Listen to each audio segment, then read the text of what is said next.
presentation of Fox Sports. We are Baltimore. We are Southwest.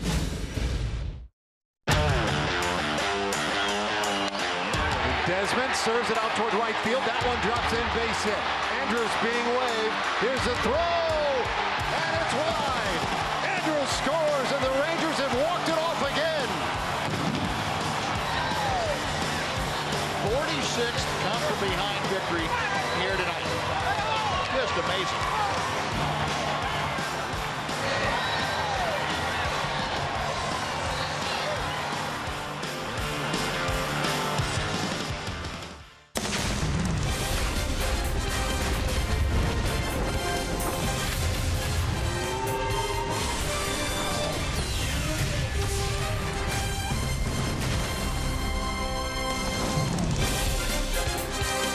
Globe Life Stadium, psyched for tonight's game. The Angels and the Rangers, middle game in our three-game series, where tonight the magic number is 3. Thanks to last night's walk-off victory and a little help out on the West Coast as well. Seattle falling short last night, so the Rangers inch that much closer to an AL West division title, and they can make further steps again here tonight. Hello again, folks. I'm Dave Raymond with Steve Busby.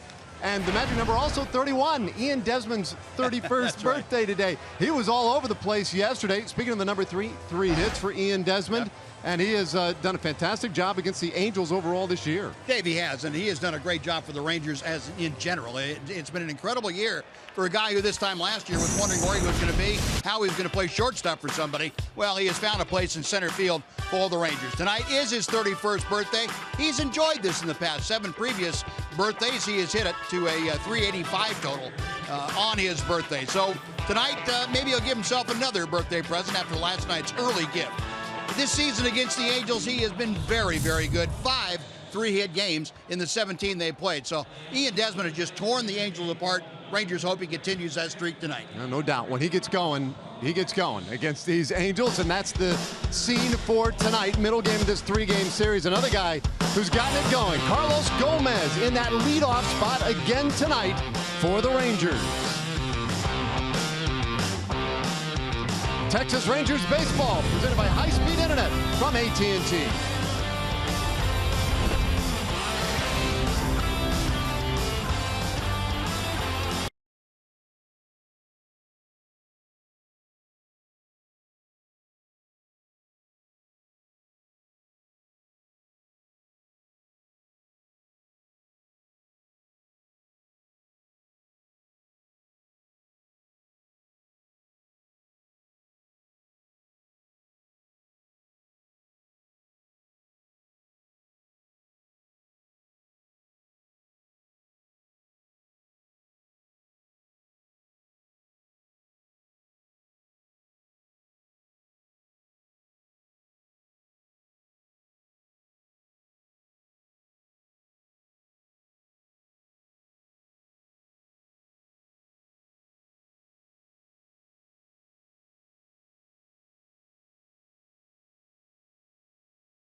Sports Southwest, brought to you by your Texas Ford dealers. Visit your local Texas Ford dealer today for incredible deals and see why Ford is the best in Texas. By AT high-speed internet, get a deal worth talking about. Get high-speed internet from AT&T. And by Southwest Airlines, transparency, low fares, nothing to hide. Well, it's just about set for the middle game of this 3-game series here at Globe Life Park. And let's check in before we get going with Emily Jones. Well, Dave, A.J. Griffin gets the ball today for the Rangers in Game 2 of this 3-game series against the Halos. And A.J. says with the way this team is playing, it's late-inning magic, and the way this offense has been hitting, it's definitely a luxury as a starting pitcher. We always feel like we have a chance to win any game, no matter what the score is and what the situation is. So, you know, we just go out there and we have faith in our guys to put together good at-bats and make it hard on the opposing pitcher, and we're usually able to do that, and we tend to score a lot of runs when we do that, so it's a good combo. So A.J. Griffin, part of this starting rotation that really all season long has tried to one-up each other. You've seen it all the way from Cole Hamels to Yu Darvish. Now that Colby Lewis is back in there, they're always trying to do better than the guy before them. So if A.J. Griffin can do that tonight, considering the outing that Martin Perez had last night, we'll all be in good shape, Dave. Yeah, no doubt, Emily. As A.J. gets going, let's take a look at the Angels starting lineup today. They're 20 games under 500, 65 and 85. And Mike Scioscia today will lead it off with his third baseman, Yunel Escobar. Mike Trout in center field bats second. Albert Pujols the DH, and then C.J. Cron at first base bats cleanup. Andrelton Simmons at short. Rafael Ortega, the man in right field. Cliff Pennington at second base, bats seventh. Batting eighth is Carlos Perez behind the plate for a second night in a row. And Nick Buss with the start in left rounds it out for the Angels. And that's Mike Scioscia's lineup tonight for a club that's lost 10 of its last 13 ball games. There we go. That's officially underway here this evening at Globe Life Park. Now that lineup going to face A.J. Griffin tonight. A.J. making his 22nd start of the year. Comes in at 7-4, 4.78 ERA. That ERA on his way down, though. He's been throwing well lately. He's getting his strikeouts back up, averaging almost 9.5 per 9 innings in his last 5 or 6 starts. So that's a good sign of improvement. He was down around 5 strikeouts per 9 innings there right after the All-Star break. Opponents now hitting 249 against him. That also is headed downward. So A.J. trying to make sure that he gets ahead of these Angel hitters. He watched last night as Martin Perez did a fine job of doing that. A.J. Griffin, a similar load of fastballs and sliders that Martin Perez able to throw last night. The one thing that A.J. has that Martin didn't use last night, that slow curveball, which A.J. tries to get ahead with as the game goes on, not right away. Well, he's all set to go, and he'll start it off with some heat to Yunel Escobar. A.J. 7 wins, 4 losses, and like a handful of guys on this club, more success here than on the road. 5 of his 7 wins at home. His ERA better than a full point better here at home. Escobar, very good leadoff hitter. He has been really the last couple of years. He's seen a bit of a resurgence in his offensive game. Getting on at nearly a 360 clip. And he hits this ball hard into left field, and that one down for a base hit. Escobar does not run well. The throw to second, just a little bit offline, and he will have a double. I felt like I saw just a little hesitation in Escobar as he was rounding first. I'm not sure, but he went for it. Yeah, I think he had a pretty good idea that was going to be an easy double, and then he saw Gomez get up with the ball and said, oh, I better turn it on a little bit. He was going to cruise into second, and then he had to speed into second. Pretty tough in this ballpark, though, a ball down the line like that to get to the wall. It's 355 or so where that ball hit the wall. That makes it a long throw into second base, no matter how quickly that you get to that carom. Gomez with a really strong arm, made a play on it nonetheless. Is now Mike Trout takes strike 1. Oh, Yeah.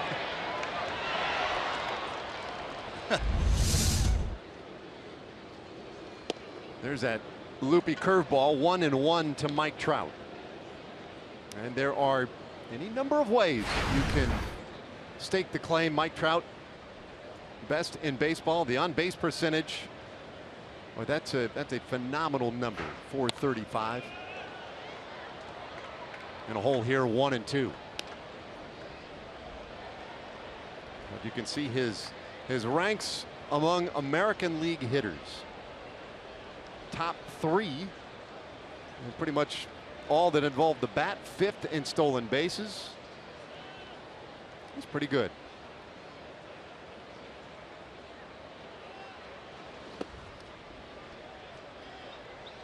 Two and two the count on Trout.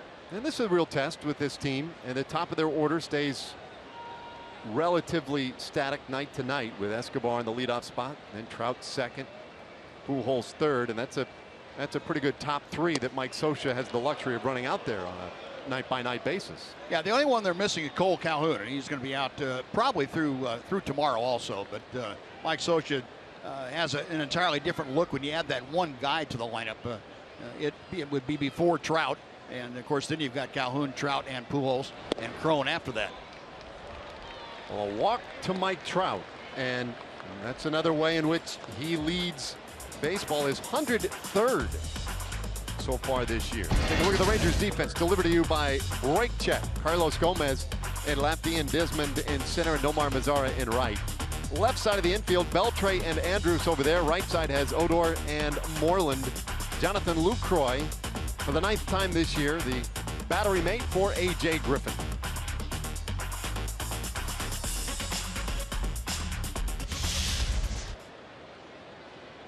Now the big fella, Albert Pujols. Another 30 home run campaign for him.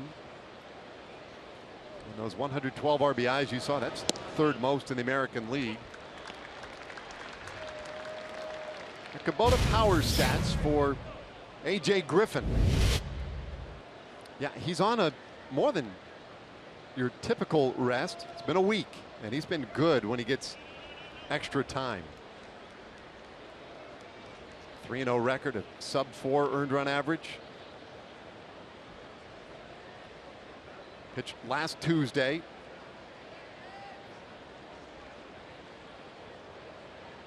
So extra rest for him today, but it starts with a double and a walk by Escobar and Trout.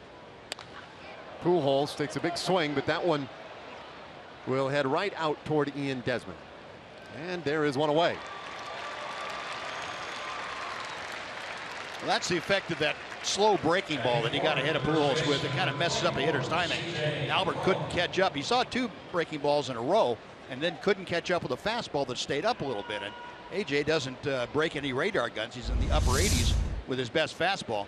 But that pitch gets on you a little bit quicker, and Albert just wasn't quite ready for it. Good job of pitching. And it is one of those matchups that has favored A.J. Griffin over the years. He has good numbers against Pujols, so takes care of him for the first out tonight. And now C.J. Cron. Cron in at a .277 average, batting in a cleanup spot tonight.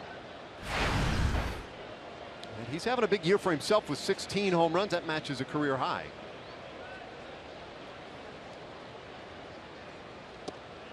Big curveball ties him up. Normally, because we like to talk in these spots, a couple of men on base, maybe one out. We talk about the Rangers and how great they have been at turning double plays, but nobody really gets more fly balls than A.J. Griffin, so not a likely spot for him here. Yeah, you get A.J. Griffin or Colby Lewis on the mound. The double plays are accidents more than anything else. Really, they just they work the way they work up and down in the strike zone a lot, and both of them have not overpowering fastballs, but they throw enough slow breaking balls or off-speed pitches to get that high fastball to where a guy can't get on top of it, so they get a lot of fly balls.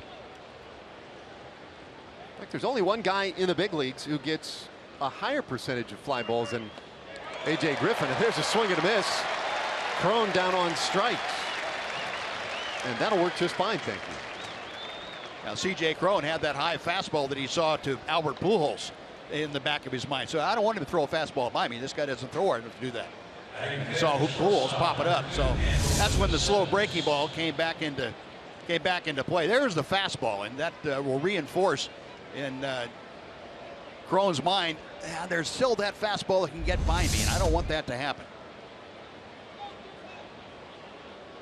So still 2 men out there, and now Andrelton Simmons, and this one into center, but coming on the birthday boy. Ian Desmond makes the play, and it's a scoreless top of the first for A.J. Griffin. Now Gomez, Desmond, and Beltran coming up for the Rangers.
Starting lineup for the Texas Rangers. 89 wins, 62 losses, first place in the West, and they'll go with Carlos Gomez leading it off in left field. Ian Desmond at center field bat second. Carlos Beltran, the DH, is third, and cleanup man is third baseman Adrian Beltre. Rougned Odor, he is at second base batting fifth. Jonathan Lucroy, Mitch Moreland at first, Nomar Mazara in right field. And then Elvis Andrus coming off quite the night yesterday, rounding out the order today for Jeff Bannister.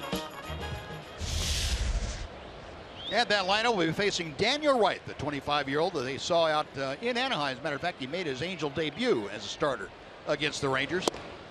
Came away with no decision. Rangers got to him. The only damage they did, a couple of Carlos Gomez home runs. Daniel Wright, not a hard thrower. Pretty good assortment, though, of off-speed pitches. He knows how to pitch. And by that, I mean he's able to keep hitters off balance, very much like A.J. Griffin is able to do. About 57% fastballs, sliders, curveballs, and changeup make up his off-speed pitches. Falling behind Gomez here, 2-1. Carlos, 220 average, 11 home runs, 45 RBIs. His numbers with the Rangers, though, decidedly more impressive than that. Those are his numbers combined with his time here and with the Houston Astros. There you see the overall numbers. And there you see what he did against Wright. You were just referencing a little over a week ago. And he will watch a strike. It's a full count. Yeah, Dan, you're right. If you start swinging your pitches just off the plate against him, you're going to have a short night for yourself. It's not going to work out too well. We'll play Carlos to pull just a little bit on the infield, and he does, right into left field. Well, base hit for the Rangers leadoff man. And Gomez continues really to thrive in that top spot in the order. And against Daniel Wright. If you make Daniel Wright throw you a strike, he is very hittable. Not overpowering velocity, not a lot of movement on the fastball either. So if you can get into a count where you know a fastball is coming, you can have a pretty good hack at it. That's exactly what Carlos Gomez has done. I believe one of the home runs that he hit out there in Anaheim was a first pitch home run. The second was a 2-0 pitch or 2-1 pitch. So had a pretty good idea what was coming on both of them.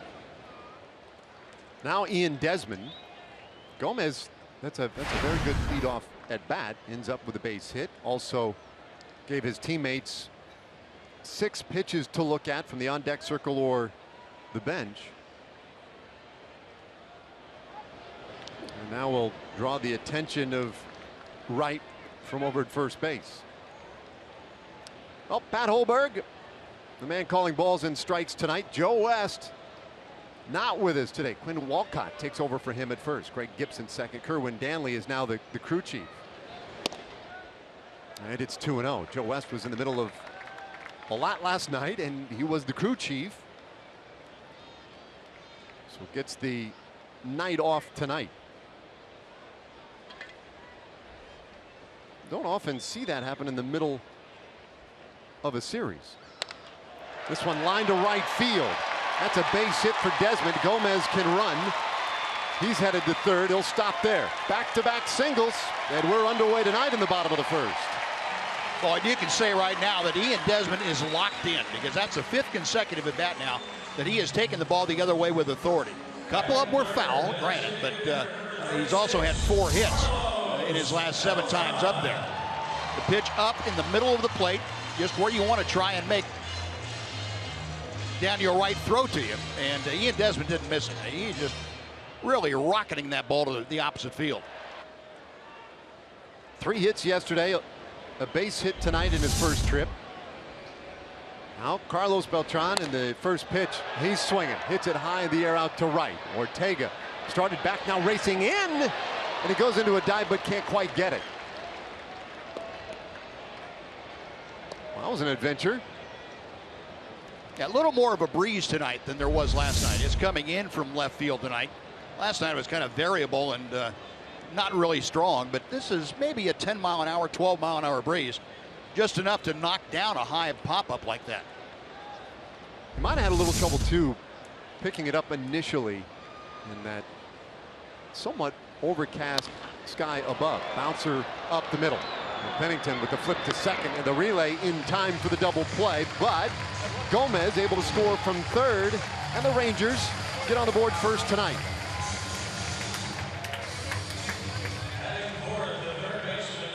Well, no RBI for Beltran on that double play, but he does get the run home, and that's the important thing. Well, that gives us a nice entree to take a look at this Angels defense tonight. Nick Buss in left, Mike Trout in center, and it is Ortega in right field. Escobar and Simmons on the left side as Beltre takes strike 1. Pennington, who started that double play at second, Crone at first, and Carlos Perez, the man catching tonight for Anaheim.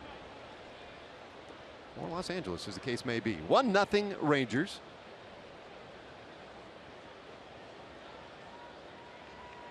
Right, it's 1 strike pitch. There goes Beltre down to a knee. I think with the Angels, you have several choices. You go Los Angeles, you can go Anaheim, you go California, or you can just have the Angels. I mean, it's like a moving target, yeah, though. I mean, it just kills me. Well, then they dropped the of Anaheim for a while. Okay, great. Let us know when you guys settle on where you're playing. 1-2 to Beltre. Now Adrian in quite the run right now, and you can see he has feasted on the Angels this year. And this one into center field. So Beltre with a hit. Third of the inning for the Rangers. And it gets Odor to the plate. You know, a lot of writers, especially out in Orange County, where the Angels play, say the biggest mistake the Angels have made, and they've made a lot of, was not signing Adrian Beltre. And every time Adrian plays against him, I think he wants to kind of rub it in the little salt in that wound, because a lot of people feel that way. A lot of people felt that the bent of the Western Division was on that move. It changed the whole complexion of the division when Adrian came here instead of signing with the Angels. Odor takes one low for a ball. It's funny because there are, and they do talk about all the time in Anaheim, and they lament that one quite a bit. Yeah. But you talk to folks in Boston, they had the 1 year look at him, and they shake their heads and discuss too, how did we let him go? 1-1 to Rougned Odor. My first job in the big leagues was with just filling in for the San Francisco Giants. Felipe Alou was the manager. And this was 2003. A little bit before Beltre's huge year was 2004. But he had been in the big leagues for a couple years, 4 or 5 years. Right. And I remember Felipe Alou telling me that he thought Beltre was going to be one of the main factors in the National League West at the time because he was with the Dodgers. 2-2 to Odor. I didn't realize until earlier this year that Felipe Alou and Adrian Beltre, they go back, they have family connections. And but at the time there was some interesting third baseman roaming around the game, and he was one of the young up-and-comers. Now, of course, he's the 37-year-old veteran on his way to the Hall of Fame with still a lot left in the tank. Yep. But Alou was right. Yeah, it takes a little while to be around Adrian to really appreciate how much he does and how good he is. You can't just look and see one game and say, oh, this guy's a Hall of Famer. I'm not sure you do that to anybody. But if you watch Adrian on a daily basis for 3 weeks, you're going to get a pretty good idea of how talented he is and how he interacts with all of his teammates, which is as much a part of his mystique as anything. Yeah, those are the things that are so hard to pin the exact value on it, but sure, maybe because it's beyond value. At least it is in his case. He's going, and there's a swing and a miss. Strike 3. Odor fans to end the first, but the Rangers get on the board first. And we'll go to the second inning, 1-0.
Pretty night here on a Tuesday evening, Globe Life Park.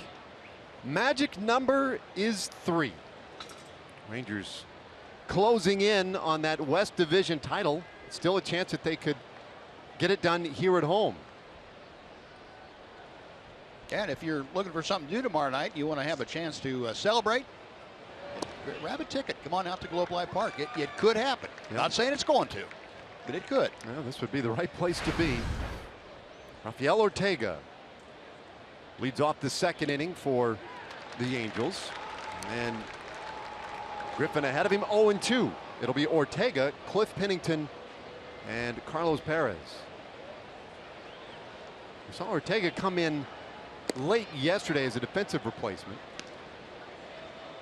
Today getting the start in right, and they do shuffle some outfielders around this year. They've had to. 2-2 the count to Ortega, who's a .216 hitter. Yeah, they're still trying to find an everyday left fielder. They've had a black hole out there for the last couple of years. 19 players since the start of 2015 have played in left field for the Angels. That is almost an impossible number. The pop up to Andrus, one away here in the second inning. And we welcome in Jim Knox. Hi, Dave. Appreciate it. Nice Tuesday night crowd here at Globe Life Park. Little Ranger fan taking in how many games this year? 6 games. Wow, 6 games. She's only 16 months, and we got a group of guys in from Omaha, Texas. Where's Omaha in Texas here? Yeah, it's about there in northeast Texas, close to Mount Pleasant. All right, good to have you out here. Got the glove working tonight. Hold that thing up. 1930 glove right there, and got the binoculars. What are you looking for? I'm going to make sure the coach stays in the game. Okay, there you go. Okay, well, good to have you out here, guys. Enjoy the game. Appreciate it, Dave. All right, thanks, Noxie. Cliff Pennington, 1-1 the count. Yes, maybe with those binoculars, he'd have a better look at any ball that ends up at the base of the fence. Well, we had a wild one last night. Ejections and a lot of replay reviews. We had the phones go out on the bullpen. And 3 balls and a strike now on Pennington, the switch hitting middle infielder. Comes in with the average at 219. Full count. Rangers came away with that 3-2 win last night. Another walk-off. Griffin right back to the plate, and the count stays full on Pennington.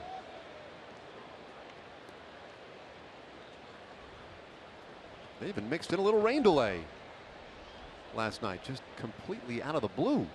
Yeah, about the only thing we didn't have was Madison Bumgarner and Yasiel Puig going at it. Empty the benches out. Can't look at me. 3-2 pitch off the plate, and Pennington is on for the Angels. Yeah, I guess our game didn't have all the drama, all the intrigue and bizarre moments last night. There was plenty of that to go around last night. Yeah, there was. So a base runner for the 8th place hitter here, Carlos Perez, and we saw him last night. He ended up 1 for 3. He had an RBI double in the 7th inning yesterday, and that was a big one. It gave the Angels their lead, short-lived lead, because Andrus would end up homering in the bottom of that very same inning to tie it. Runner going. And this one served out toward right field. Coming on for it is Mazzara, but he'll have to let it drop. So 2 men on with only 1 out here in the 2nd inning.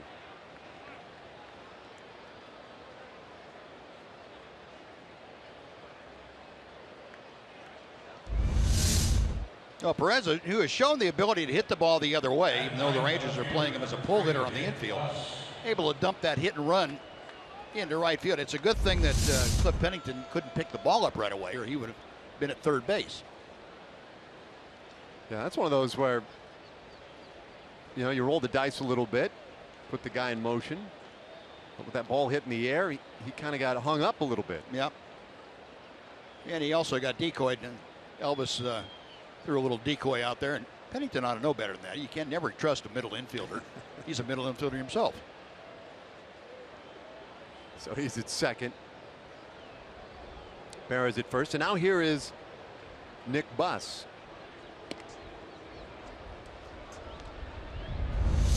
Take a look again. Takes off. Looking back to pick up the ball. I said, oh, it must be in the air there someplace. Elvis had it. Where is it now? Okay, I got it. Too late. This ball hit well center. Desmond makes the play. 2 away. A good jump again. Ian Desmond playing as good a center field as you could have hoped for. Probably better than you could have hoped for at the start of the year. Ian making the transition to left field in spring training, and worked his rear end off in spring training, getting fly balls starting in left, and then took over in center about the middle of May. And he's as good as a center fielder as there is right now in the American League. Yeah, he has been terrific.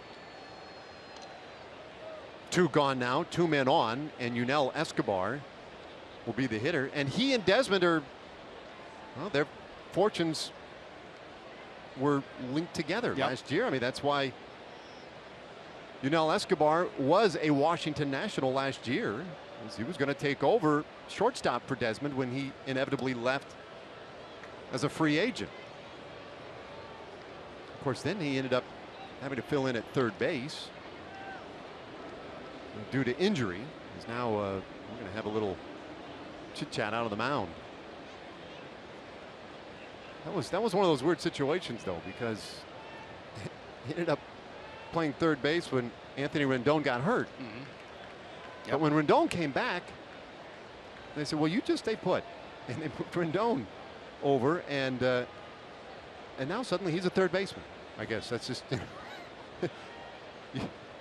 okay. And he moves on to Anaheim.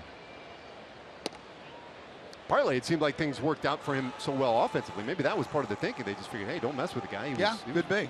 Really coming back to life. Doesn't have the kind of power you would like to have at a corner infielder, but you know, if you're going to hit 320 or so, 315, 320, you can do without some power. It's this one foul, 2-1 the count.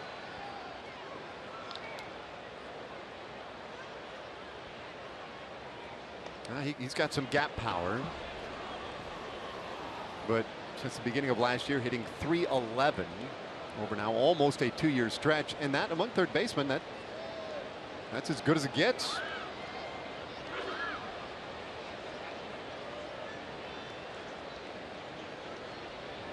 Well, a spot for him here, and he has been good, very good, in fact, with runners in scoring position for the Angels. They had first and second, nobody out in the first, didn't get anybody home. Now they had first and second, one out here in the second. But Griffin is an out away from leaving them out there again. A big pitch here. You don't want to go 3-1 with Trout in the on deck circle. This one over into the seats. 2-2. Came back and made a good pitch. A fastball got in on Escobar. You want Trout to lead off the next inning. That's the ideal thing right here. Oh, there you see the numbers referencing a moment ago. When he gets that guy out there at second, maybe third base, he's pretty well dialed in.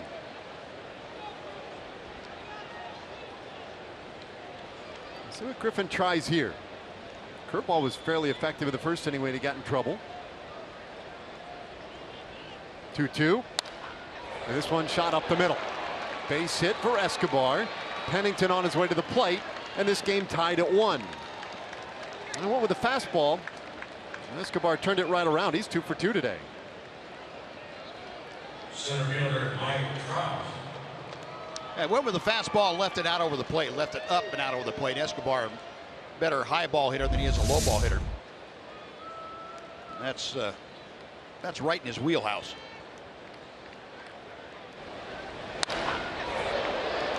Escobar, that kind of stroke, he's taking everything to the middle of the diamond anyway.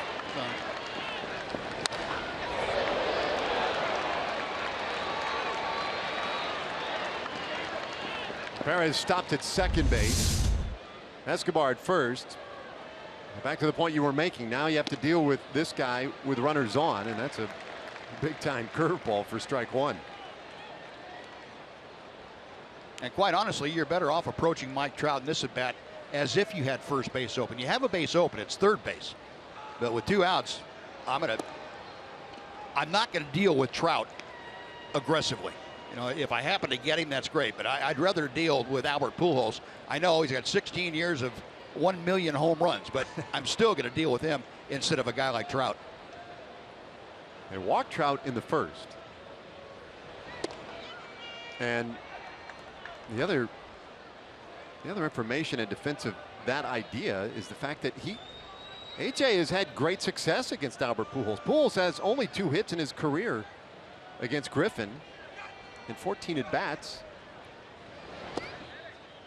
3-1 to Trout.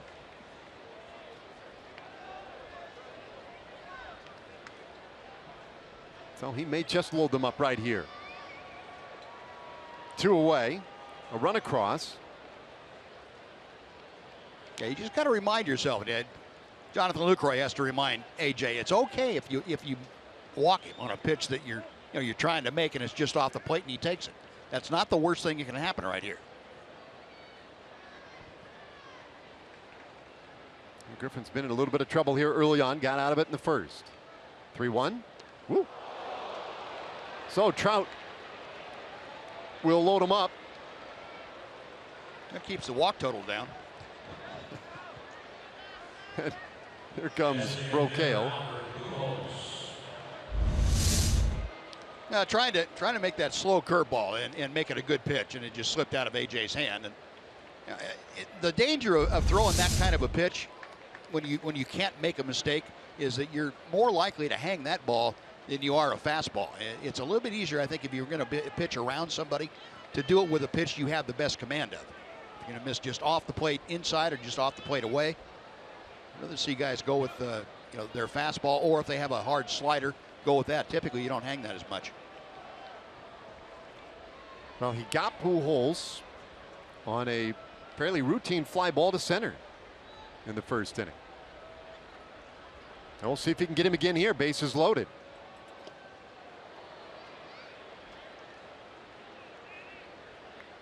Pujols, a guy who commands so much respect, no matter who the pitcher is.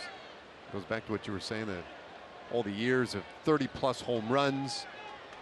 So he's been swinging it well lately. Third in the American League with 112 RBIs this year.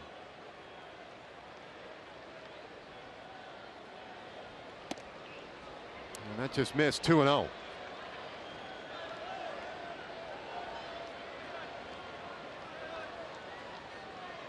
Pujols does not strike out a ton. He also doesn't walk an exorbitant amount. 46 walks this year. And that one just a smidge off the plate. 3-0. Well, you put Trout on to go after Pujols, but it also means you don't have room to nibble too much with him. And he walks in a run.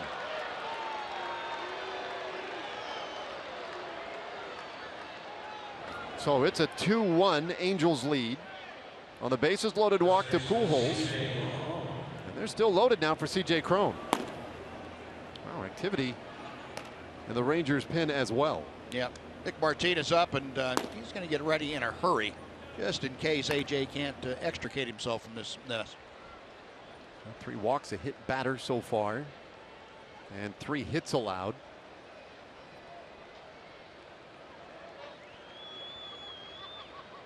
We'll see if he can get Cron here. Really, if he can get C.J. Cron to get out of this inning, you start looking back and you say, that's kind of crazy. what he's had to deal with in these first 2 innings. But that facial expression right there was not comforting. Nope.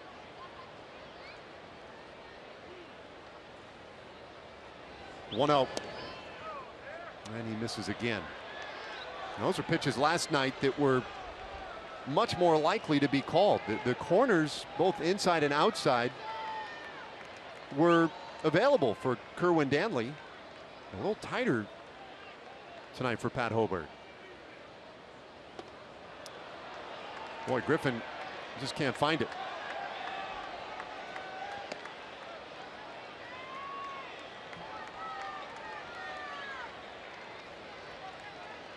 We've seen this a little bit lately.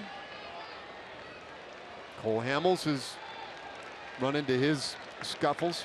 Darvish the other night. 3-0. Wow. Back-to-back 4-pitch walks. 3-1 Angels. That's it. Jeff Bannister's out. Brocale had already come out, so that'll be it for A.J. Griffin. An inning and 2/3 tonight. Rangers already into that bullpen and trailing by 2. We'll tell you about the new pitcher when we come back.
West are teaming up to thank Rangers fans for a great season. Help us rent out the ballpark September 26th through 28th with special $10 tickets using the online coupon code REDOUT. Go to TexasRangers.com to rent out the ballpark and take advantage of this great offer.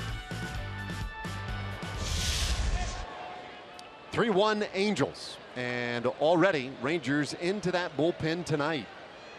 Yeah, Nick Martinez coming out, the long man, the true long man the Rangers have. And Nick, last opportunity he had to get out there was back on the 7th of September. So 13 days in between assignments. And Nick had a couple of outings, totaling 5 innings in the 2 since he was called up when the rosters expanded. So he takes over here with the bases loaded. The overall numbers of .661 ERA. He had 5 starts, did Nick Martinez, and rest out of the bullpen. .304 the opposition hitting against Martinez. 1 ball, no strikes to Andrelton Simmons. And it's 2-0. Well, Cron at first via a 4-pitch walk. Same with Pujols out at second. Trout was hit on a 3-1 pitch.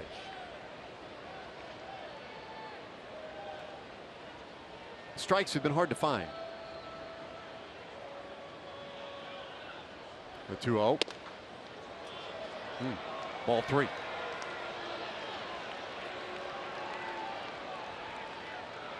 Simmons lined out to center field. Final out of the first inning.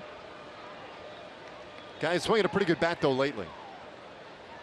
Known as the best defensive shortstop, not just in the league, but in the game. And the bat lately has really come to life. Hits in 12 of his last 13 games, including a lot of extra base hits. Martinez grooves one, and it's 3-1.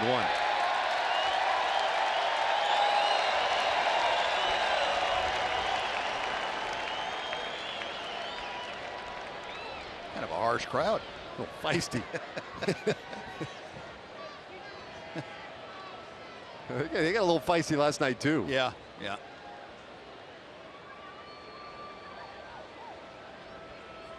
.3-1 from Martinez, and it's a full count. It's funny, you know, this has been such an exciting season, from start to finish. So many late wins, walk-off wins, all the excitement, all the huge leads, and now the magic number's down to 3, and it's as if the fan base is getting more and more anxious by the moment. Well, you're right. They want the Rangers to finish this off. They expect them to be as pumped up about each and every pitch as they are sitting in their seats.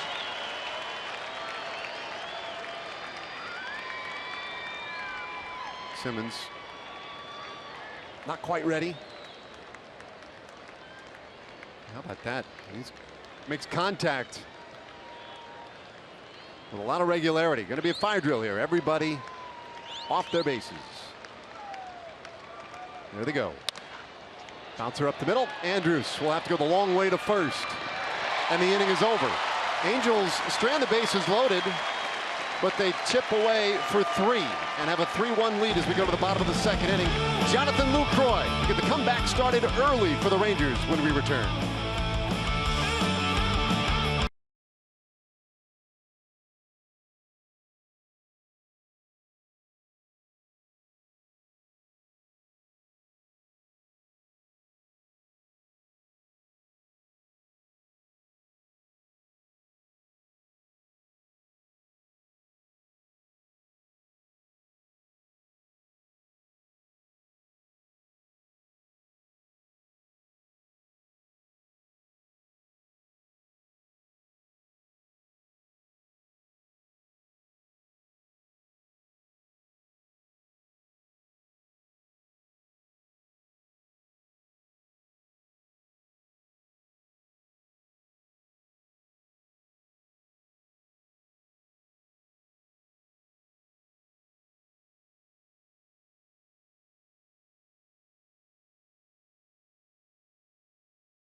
This is Rangers Baseball on Fox Sports Southwest, brought to you by Southwest Airlines. Transparency, low fares, nothing to hide.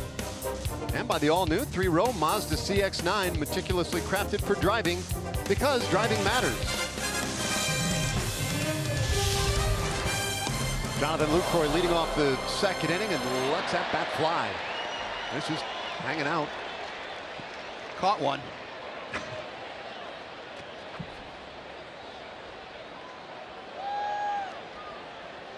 Trying to figure out what bait to use to catch one of those things. Yeah.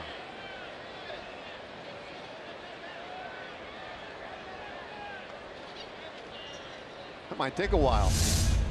I've been shaking that thing, trying to get it down.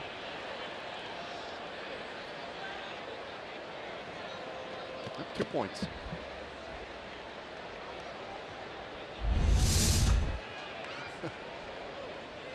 Well, have to get the bat whisperer out to talk him down out of there. And of course they can't. They can't play until they get that thing out of the netting. All that pine tar and whatnot. Need a step ladder. Angels have had some weird delays lately. They had the 13-minute B delay in their final home game the other day. They came here. We had that. Hey, there we go. Play of the game. Nice job. Yesterday had that crazy 38-minute rain delay that just came out of nowhere.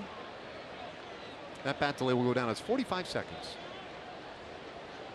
So Lucroy gets a new one. Pop foul. And handled by Perez. One away. I thought that one might get back to that net again. Wasn't to be, so one out. And here's Mitch Moreland.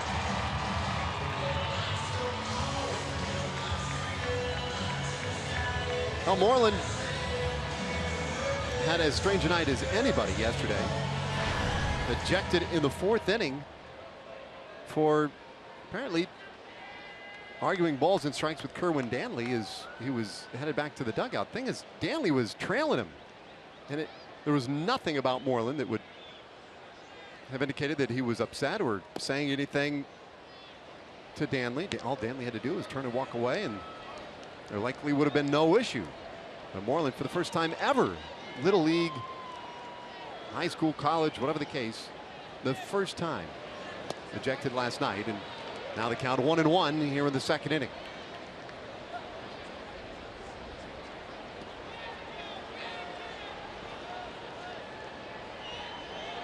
Mitch at 243, and with 23 home runs, 2-1 to count. Pardon me, 22. His next one will tie a career high at 23.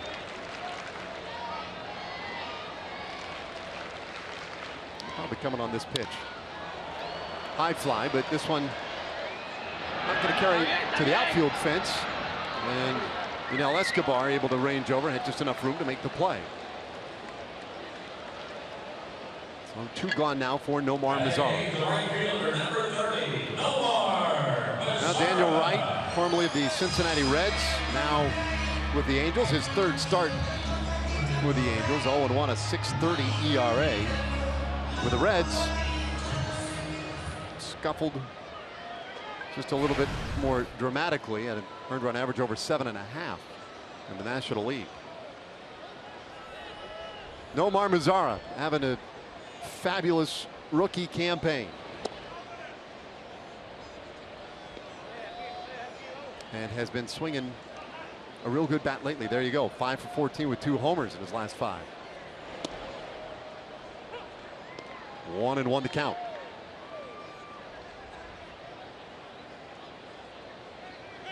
Well, Rangers started the scoring in the bottom of the 1st. Little roller, tough spot. Nobody home, and Mazara able to get an infield single out of it. Well, that's just in no man's land right there. It's not how hard you hit it, it's where you hit it. It was Willie Keeler said, here anymore they ain't. And there wasn't anybody there, and nobody could get there. Where they ain't, where they can't get.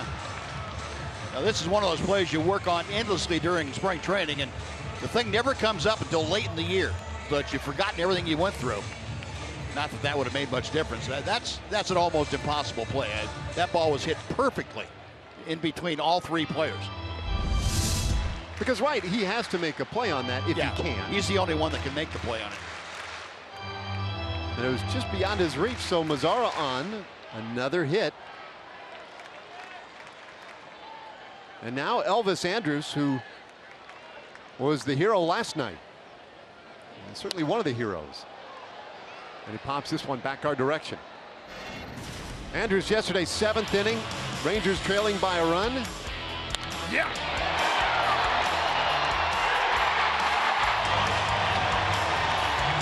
Hey, the last couple of weeks, we have seen Elvis hit that ball last night, hit that triple in Houston over the head of Marisnik that tied the ball game.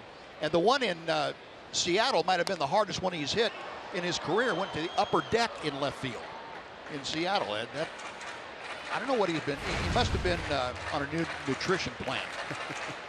He had just busted the baseball. Another guy 1 home run shy of a career high. Yep. Yesterday's game started the very first pitch of the game. He made a spectacular diving stop up the middle. It ended with him making a diving tag of home plate to win the game. Started with him in the dirt, ended with him in the dirt. And in between, all kinds of heroics. What a year it has been for Elvis Andrus. And what a homestand.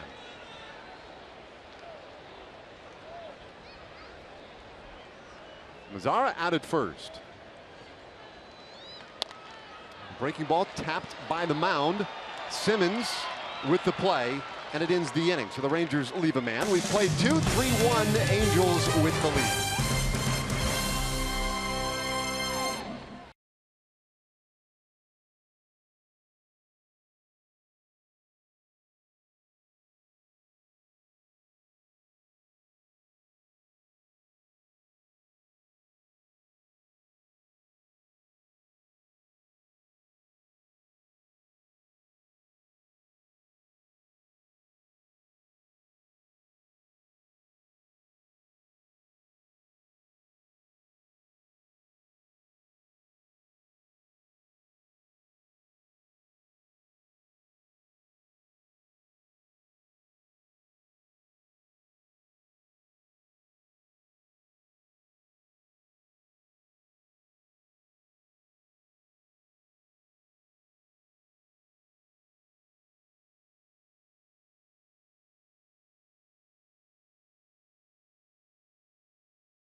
Angels by a score of 3-1, and joined by a very special guest now, Dr. Marcelo Cavazos, who was honored today before the game in conjunction with the Roberto Clemente Award. Cole Hamels is the nominee for the Rangers. They also selected someone within the community who makes an impact, who exemplifies those things. And you were selected in the inaugural year. What's that been like for you? Well, that's very humbling, basically, to be selected, and from that humanitarian spirit that we know that was exhibited, that it's a humbling thing for me. And I know that this, not only for me, but for our school district and for the students that I represent, this is a great experience.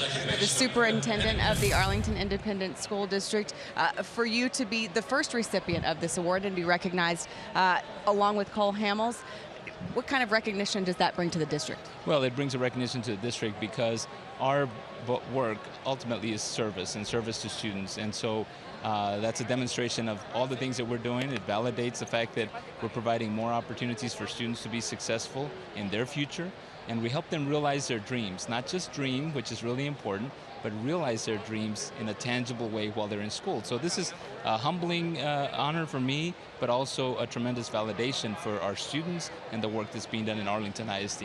Well, I've been told to call you Dr. C. So Dr. C, I will say congratulations to you. Thank you so We much. appreciate the time and the work that you did. Congratulations to you. We'll send it back up to you guys. Thanks, Emily. Fantastic. Ortega on with a base hit for the Angels.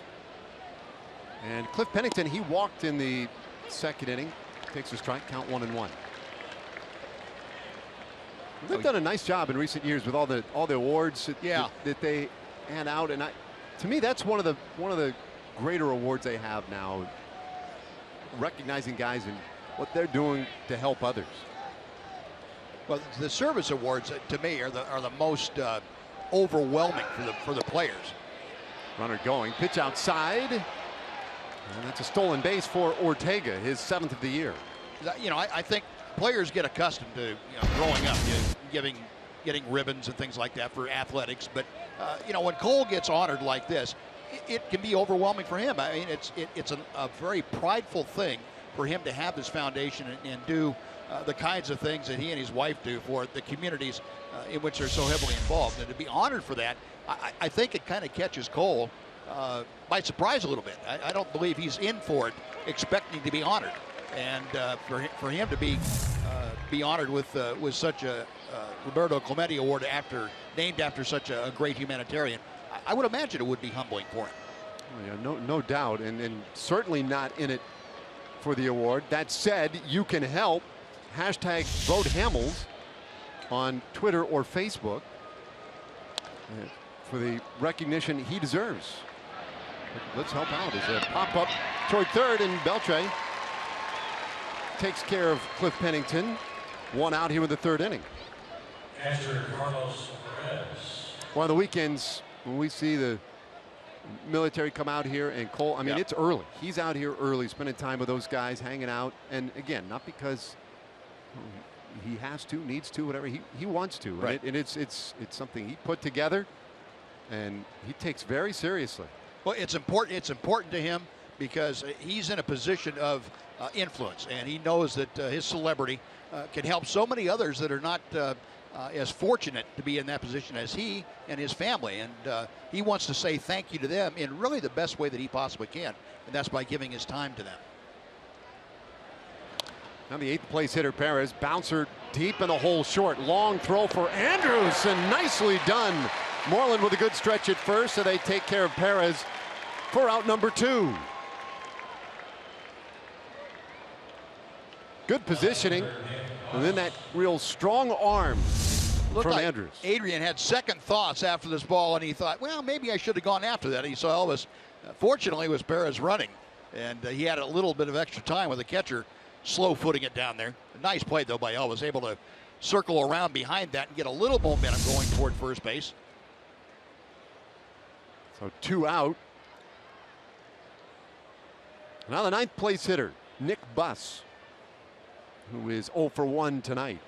Nick Martinez with a little look at Ortega at second. He was unable to advance on the play. All 3 runs came in the second inning for the Angels. And they took great advantage of some free bases in that second inning. And a good curveball from Martinez. 0-1 the count. Martinez on a relief of A.J. Griffin. A.J. won an inning and 2/3 tonight. Buss, though he does not get a lot of time or a lot of at-bats, when he has put it in play, he has done so with authority.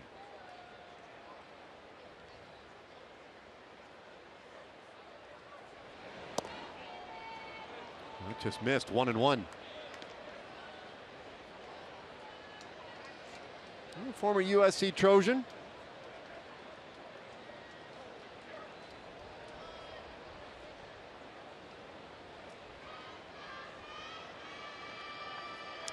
Lucas Duda. Grant Green with the Giants. All USC alums. There's a well-hit ball out to left, and Gomez tracks it down just in front of the wall. Great running catch by Carlos Gomez. Couple of very good defensive plays in the third. And the Angels kept off the board. After 2.5, it's 3-1 Los Angeles.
This 3-game series. Come out to the ballpark early. Enjoy all the hot dogs you can eat for just $1 each. Get your tickets today, TexasRangers.com, or by calling 972-RANGERS. So, bottom of the third inning now. Carlos Gomez with a terrific catch to in the top of the third, and he will lead things off. Singled his first time up and scored the Rangers' only run so far tonight. Carlos Gomez, our CXU Energy Power player to watch tonight. Now, when he has been in that leadoff spot, a slash line of 300, 400, and then a 733 slugging because of those 4 home runs.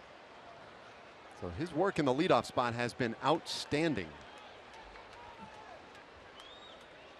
Today, the 9th time of the last 10 games that Jeff Bannister has penciled him in that spot. The 1-2, and he hammers it into left field, base hit.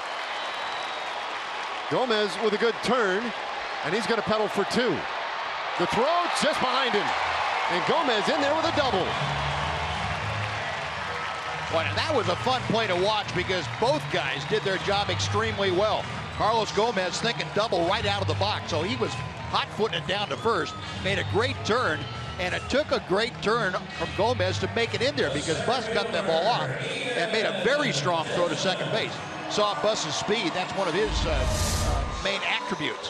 Watch Carlos, though. The breaking ball that hung up a little bit for him, able to get out of that box quickly, and he's thinking double right there. I think he thought initially it was going to be a little bit easier than what it turned out to be. But Buss cut the ball off before it could get in the corner. Then stopped very quickly and made a strong throw. But Carlos able to reach into that hand ahead of the tag. Oh, great start to the bottom of the third inning. And that's the other thing that Gomez has brought in that leadoff spot. Watch Carlos right there. So, I got to go. And he does have that extra gear. He can kick it up a notch. And he needed every bit of that next gear up to beat that tag. That's a great shot right there. A hand in just ahead of the glove. 2-0 to Desmond. The numbers have been great Carlos Gomez. Yeah. He's done. I mean, and defensively, he's done a great job. Jeff Bannister, when talking about him, uses the word energy a lot. Yes. And he brings some energy and some excitement. And he's helped in that way too. That one hit hard right back up the middle. Desmond thrown out, but for the second night in a row, an Angels starting pitcher takes a shot on a line drive back up the box. Wow. So 1-3 put out. Gomez goes to third, and it looked like, Wright smiling, chuckling a little bit, so he's okay. Got him in the cheek. Did. And not one of those rosy cheeks. No, right there. We got him one of the other cheeks. Yep. Knocked it down very softly. Right there. And the upper part of the thigh and the between the thigh and the buttocks. Technically speaking. Technically, yeah. That's why as a pitcher, it's never really a good idea to be in good fielding position. You know, where you're down like a fielder would when you finish your follow through. Turn your back and duck your head. and you got a much better chance with a ball coming back at you to do that. You stand there in good fielding position, you got to be quick with your hands and everything. Hard to get your head out of the way and all that. Just turn your back and let it and take one off the hip pocket. Well, we could chuckle because he's okay. Yeah, exactly. But exactly. I'll tell you what, there have been. Trying to remember, was it Desmond last night who hit that ball off? I'm trying to think. I think it was Lucroy last night. There's a line drive out into right field, and that one drops into some trouble for Ortega. Gomez is in to make it a one-run game on the Beltran base hit.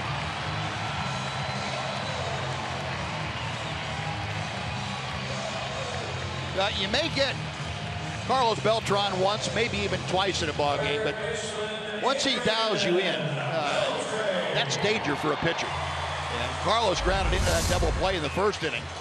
But he waited very nicely on that breaking ball, just a flick of the wrist. No tension in that swing whatsoever. He knew what he wanted to do, and boom, that did it. Just dropped that line drive in front of the right fielder for the RBI base hit.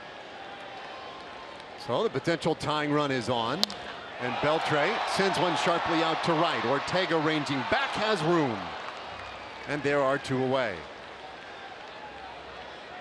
Time for us to take a Chevy game break. We check in for the first time tonight with John Radigan.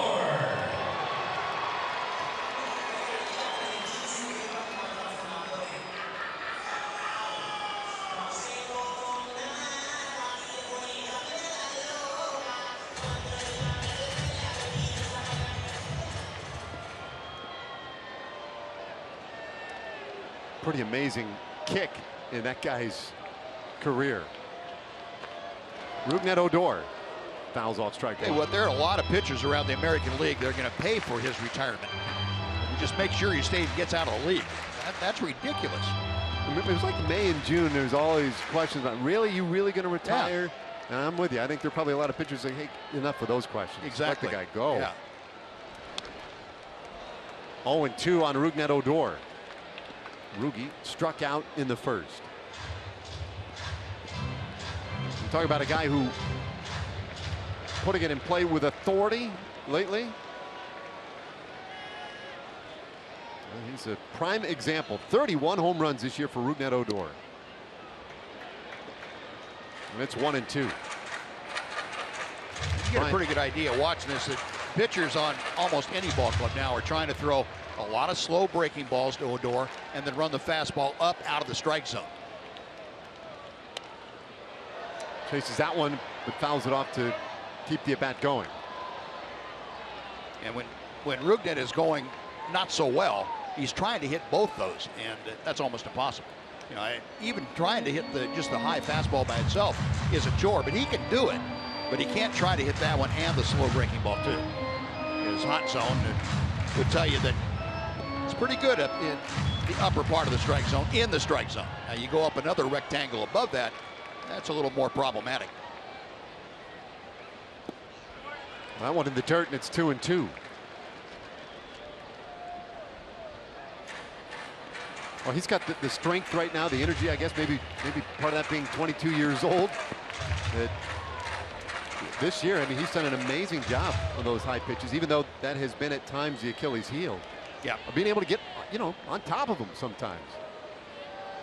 2-2. And he'll loop this one into center. Trout was back deep, but he's got some closing speed and makes the play to win the inning. Rangers get one back, however, and it's a 3-2 game. Now, let's go to Rick Ritter in our Rooms to Go lounge.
As we head to the top of the fourth here at Globe Life Park in Arlington, we mentioned earlier in the show that Cole Hamels is the Rangers representative for the Roberto Clemente Award, and we spoke too about his involvement with the military, and I asked him why it is so important for him to spend that personal time with the members of our armed forces.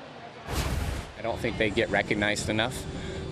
They live a pretty tough life, and you know, they're away from their families. There's not a lot of avenues for them to you know, focus their beyond their job, and I thought baseball is a great way to give them something to come and for a couple hours relax, enjoy a game, be with their you know, their obviously their coworkers, their fellow you know, military members, and be in a less stressful environment. Plus meeting us. I mean, we're actually excited to meet them. So you know, trying to give them that sort of example of you know, it's on both ends. Cole and his wife Heidi have not been here but just barely a year, but obviously making a huge impact in the community here in North Texas. A very worthy candidate for the Roberto Clemente Award. You can vote Hamels using the hashtag #VoteHamels on Twitter. I'm not sure when voting ends. I think it's October 2nd, but I'm going to double check that. What matters is you should do it right now, guys. That's right. No need to wait. Hashtag #VoteHamels on Twitter, on Facebook. There you go. Very active and obviously very sincerely, personally invested in it. There are a lot of deserving guys out there. But Cole, chief among them. So one out here with the fourth inning is Mike Trout. Bounces one to third. Flagged again by Beltre. Nice spin and throw, and he gets Mike Trout, who has very good speed. 2 away. That was a ridiculous play by Adrian Beltre. Just amazing. If you understand how tough it is to back up and take a hard hop like this that comes up high, that's got some overspin on it. Beltre's hands are so quick and so soft, the ball just sticks in there automatically. That's amazing. I mean, talk about getting caught in between. I'll bet there aren't, of the 15 guys that play third base in the American League, he's the only one that can make that play consistently. Especially with Trout running. Yeah, and then have the arm strength to throw him out. You're right. back to the play. Got to turn around and then find your target. That's remarkable. And he does it every night. Yeah, a great footwork. That's the thing that separates Adrian from everybody else. The footwork, how quickly he gets himself in position, and then that ball magnet that he carries around in his glove. On the 1-0 to Pujols. 2 balls and no strikes. Pujols walked with the bases loaded in the second. He's also flied out to center field tonight. A 1-run game. Fancy that. We've seen our share of those. Nick Martinez in long relief tonight. And there's a lazy fly ball left field. Gomez in perfect position. A 1-2-3 for Nick Martinez. And out of the bottom of the 4th we go. 3-2 Angels.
Well, the last post-game fireworks show of the season is coming up Friday, September 30th, courtesy of Big Green Egg. Come support the Rangers in their game against the Tampa Bay Rays.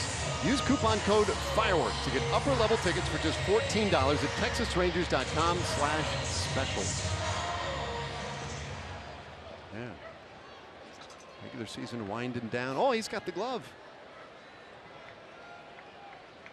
Hidden back there, but oh boy, bring the glove to the ballpark. Might get a play. Bottom of the 4th. Rangers trail by a run. Jonathan Lucroy leading things off here. Got a feeling in the last inning, the last 2 halves inning put together, that Mo has switched sides. Mo has gone from the Angel dugout to the Ranger dugout.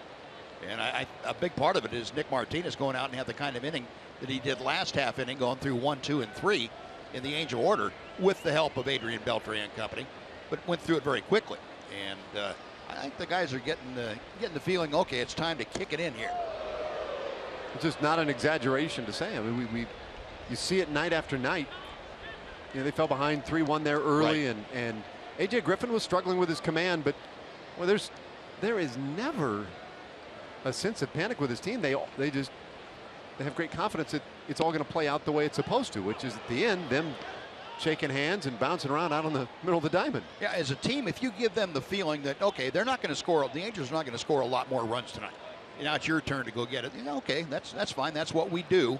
Now let's go out and get the job done. It may be a run here or 2 runs there, but it's going to happen. I picked up a run last half inning. Lucroy keeps the bat going at 2-2. Now the Rangers have put some longer at bats on Daniel Wright tonight. And a couple of extended efforts that he has had to endure. In fact, the Rangers with 6 hits already against him. And make it 7. That one hit well into left field. Lucroy quick out of the box. He's a catcher, but he can run, and he'll have an easy stand-up double to start the fourth.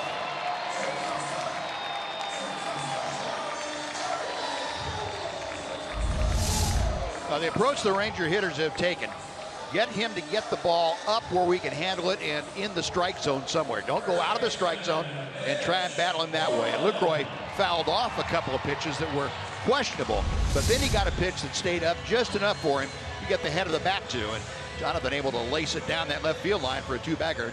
That's the kind of pressure that this offense continues to put on pitchers from 1 through 9. So the fourth inning begins exactly as the third inning began, and that's with a leadoff double. Moreland 0 for 1. And Wright's first offering a little in.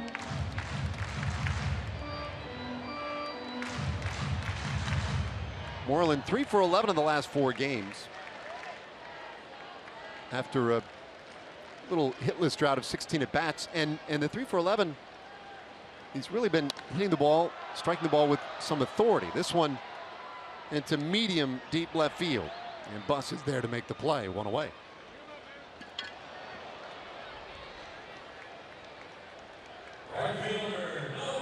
That'll get Nomar Mazar to the plate. And that was a little bit of an unusual at bat for Mitch. And normally in a situation where he needs to get the runner from second and third, nobody out and a runner at second, he's pretty good about pulling the ball, but he got a pitch there that he committed to swing at, and it wasn't a pitch that he could really do much as far as pulling. So Mazara, who trotted out a trick shot his last time up, just a little roller into the most difficult spot on the field for a defense. And this time he hammers one high in the air, right center field, and that one is gone. Number 20 for Nomar Mazara. Rangers lead again. It's 4-3.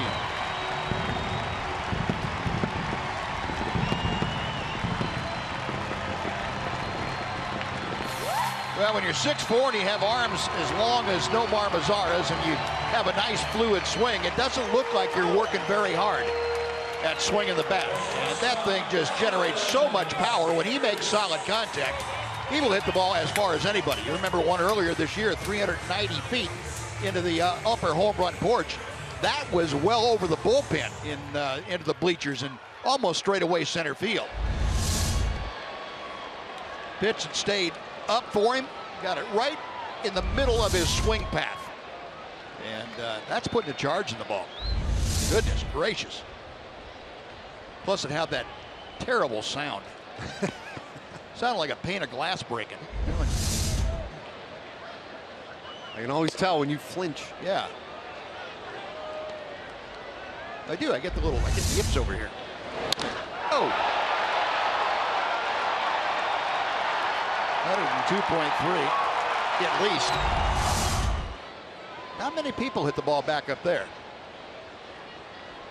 0-2 to Andrus now, and this one back up the middle. That's a base hit. No Elvis,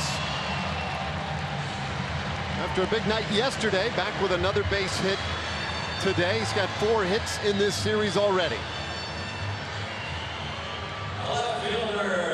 Big home run by Nomar Mazara, 4th rookie in Rangers franchise history with a 20-homer season. Now Carlos Gomez, 2 for 2, 2 runs scored.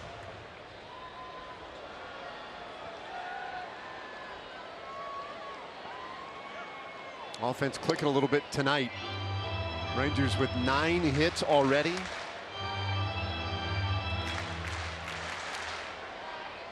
Only 1 out here in the 4th inning. Good speed. And Andrus at first. 0-2.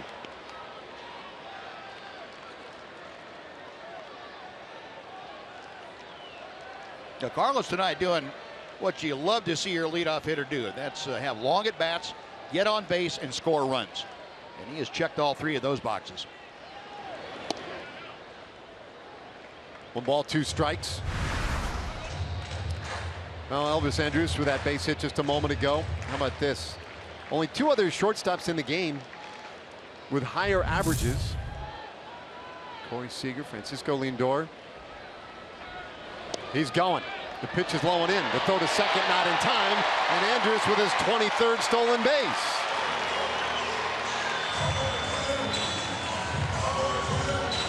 What else do we need him to do? Well, they might want to do the laundry after the game. I'm not sure what else. That's amazing. Whatever you need to have done on a baseball field, Elvis is ready, willing, and able to get that done. Perez made that pretty close, a lot closer than I thought it was going to be, because Elvis had a good jump. Now a 2-2. Gomez back up the middle. Little tapper picked up by Wright. And he'll take care of the out at first, but Andrus over to third base.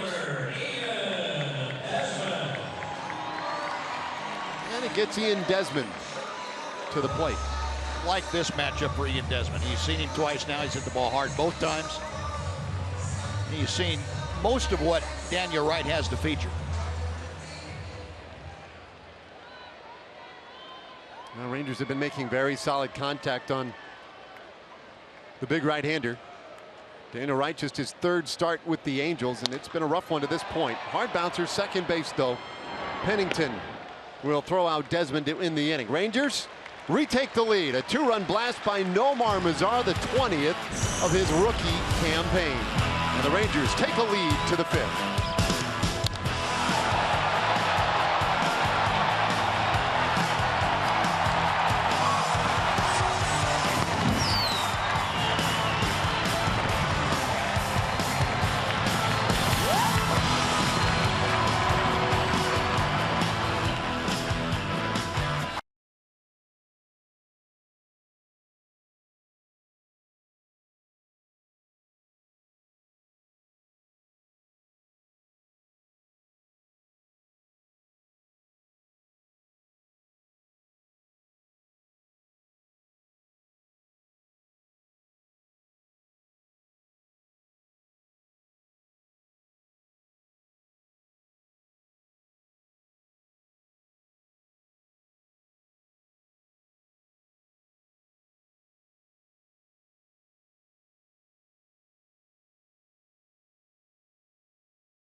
Fox Sports Southwest, brought to you by your Texas Ford dealers.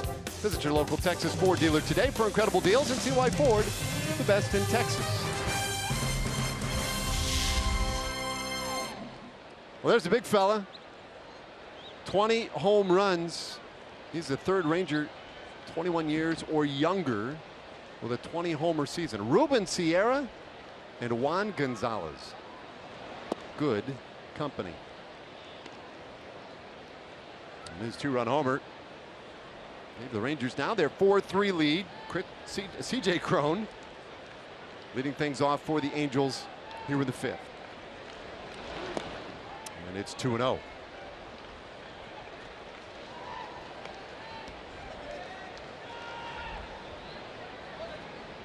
Cron today walked with the bases loaded. He also struck out. Angels got all 3 runs in the 2nd inning. And they only had 2 hits in the inning.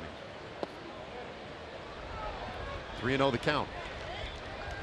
And in fact, that was the inning in which Nick Martinez had to come on in relief for A.J. Griffin. Martinez, who had made 5 starts earlier this year, is now the long man out of the bullpen and relief seems to suit him well. It's 3-0. And he puts Crone on to start the 5th inning. Martinez, this is the 14th time he has pitched in relief in his career. A 182 earned run average out of the bullpen. So he's done very well in these kinds of spots. And in fact, we're talking about Big Mo switching sides in these middle innings, and you cited that indeed it was the pitching of Nick Martinez. That 4th inning, very quick and efficient. He needs to come back right here and get Anderson Simmons to prevent Mo from changing sides again. First pitch to Simmons. Look out. A little tight. Simmons is grounded out and flied out. The ground ball here would be awesome, but first a visit on the mound as Doug Brocail comes racing out. Yeah, you wouldn't think in a ball game in the 5th inning that a leadoff walk would and the first pitch ball would necessitate so many people coming to the mound, but this is a very big juncture of this game, in that if Nick goes ahead and gives it back to the Angels, gives them any inkling they can get back into this ball game and change things around, it will make it very difficult to have the Rangers maintain their positive approach. You get Alex Claudio up and getting ready in a hurry. Jeff Bannister knows this is not the spot to have any problems as far as throwing strikes.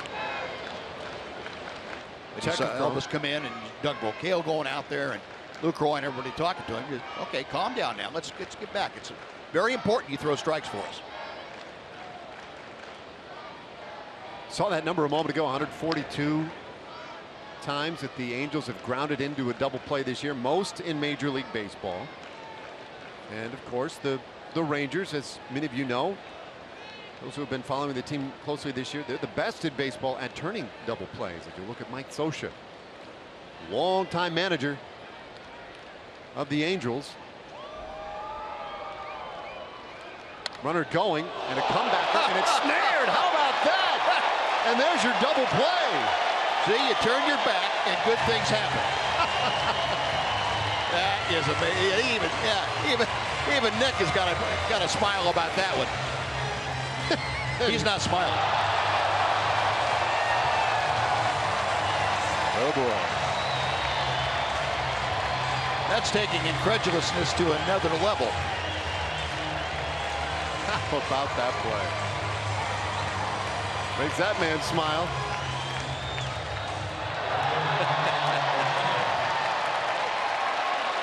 Well, we've seen Adrian Beltre do a lot of things on the diamond that make you wonder. That's unbelievable. Yep.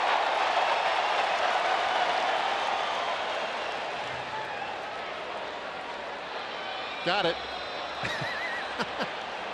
How about the reaction from Simmons? As many times as he's taken base hits away from people, talking about Anderson Simmons, he can't get upset. Well, I guess he can. He's got to figure you got a couple of them coming to him. Take that. Oh my. Base is empty. And a breaking ball to Ortega. Now see, if you try and follow through and get in good fielding position, you can't make that catch. But you turn your back a little bit, just reach behind you. Simple play. Mike Scioscia said, no, I'm not buying that. I don't think I can get tired of watching that play. Boy, that ball rifled. Look out in the seats. I would imagine we'll see it a few more times. Yeah.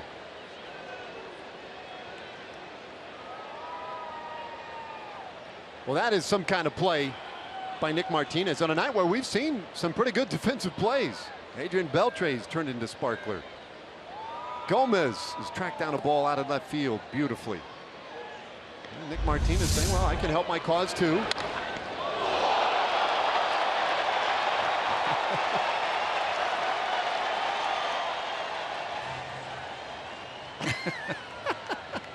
Thank goodness. Even that impressed Adrian. If you can impress Adrian with a defensive play, you've pulled off something pretty good. Man, oh man.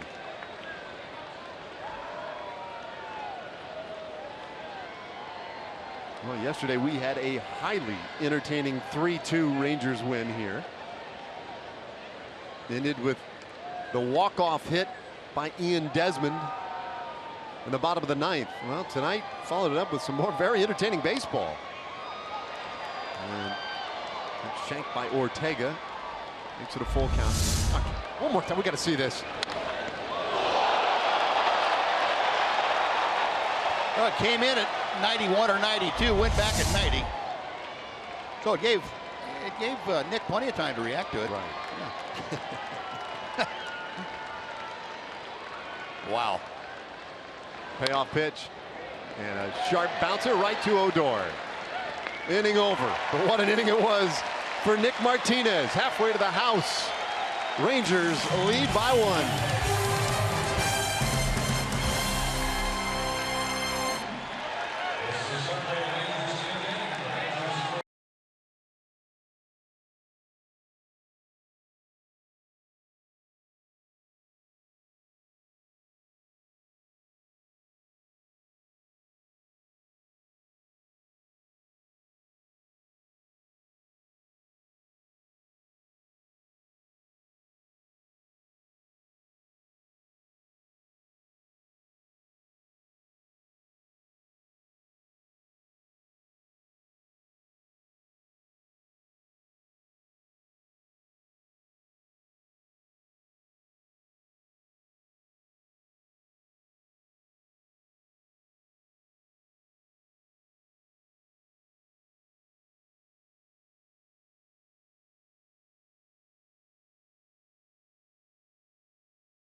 Oh, yeah, remember?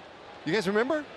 And if you missed that, just tune in after the game. We'll see it plenty more times tomorrow morning. And that's great. Carlos Beltran leading things off here in the bottom of the 5th. Rangers with a 1-run lead. Last night we kind of kept circling back to a storyline that was dominant, and that was the pitching of Martin Perez. Right. Tonight, you circle back. I don't know where you begin. There have been some wild moments, but the Rangers have the 1-run lead. Heart of the order in this 5th inning. And it's 1 and 2 on Beltran.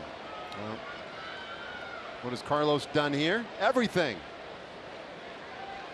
How about a 920 OPS here at Globe Life Park for the veteran, and it's 2 and 2.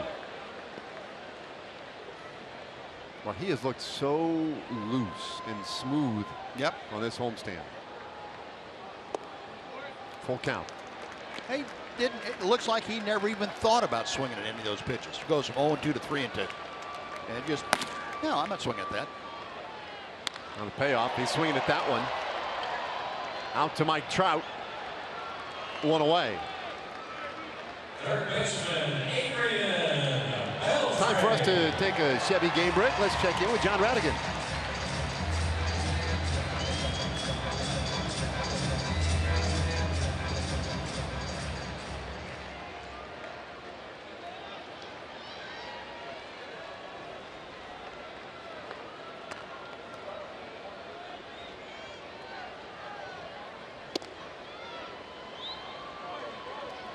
All right, thanks, John. Adrian Beltre. Tonight, 1 for 2. Takes a big cut here. 1 ball, 1 strike as he feeds the fans at the club level. Adrian yesterday, a walk, a hit, a strikeout, another hit, and he passed Rogers Hornsby yesterday. The great Rogers Hornsby on the all-time hit list. Hornsby, I didn't realize, from Northside High School in Fort Worth way back in the day. Oh boy. Beltre takes it off the hip.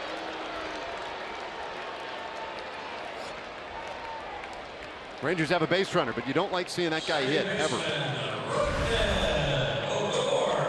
And there you go. Beltre now 36th all-time on the hit list, 2,931, and Bonds next for him. Frank Robinson, you were talking about Wee Willie Keeler earlier. Yep. Wahoo Sam Crawford, the Nebraskan, number 32.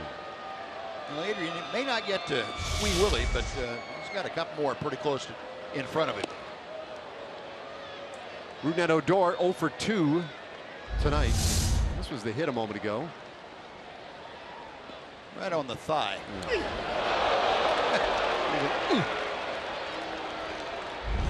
Probably better than on the hip. Yeah, a little padding there. 1-1 now to Rougned. And as much as there's ever a good place to get hit. Trout was the best.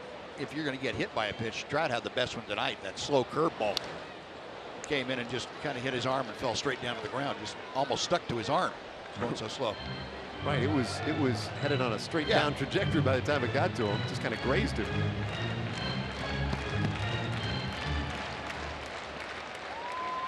Well, the Rangers have a base runner, as they have in each inning so far tonight. Odor golfs this one straight up in the air. Back of second, and the shortstop Andrelton Simmons is there, 2 away. The catcher, Jonathan Lucroy. This was the that's what you were talking about. Yeah, if you're going to get hit by a pitch, that's the right area and the right speed to get hit by. About 63 miles an hour. Take it off the forearm, and as big as Mike Trout is in the forearm, it's kind of like hitting Prince Fielder. The ball gets bruised, the player doesn't. I don't think that one hurt Trout very much. 1-run lead here for the Rangers in the bottom of the 5th. Jonathan Lucroy takes one in the dirt. They're keeping an eye on Adrian down at first base, but he wasn't moving.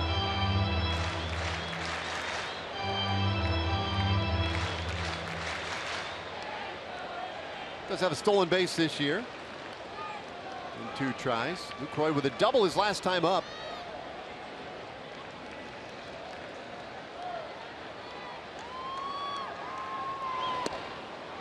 It's 2-0. A couple years ago, I guess it was 2013, I think, he had 54 doubles. That's a big year. That is a big year for doubles. And for catchers, that puts you in some pretty rarefied air.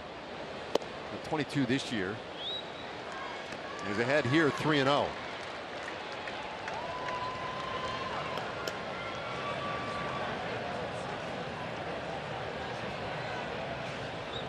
Yeah, before Jonathan Lucroy came over to the Rangers, he was kind of a hidden treasure.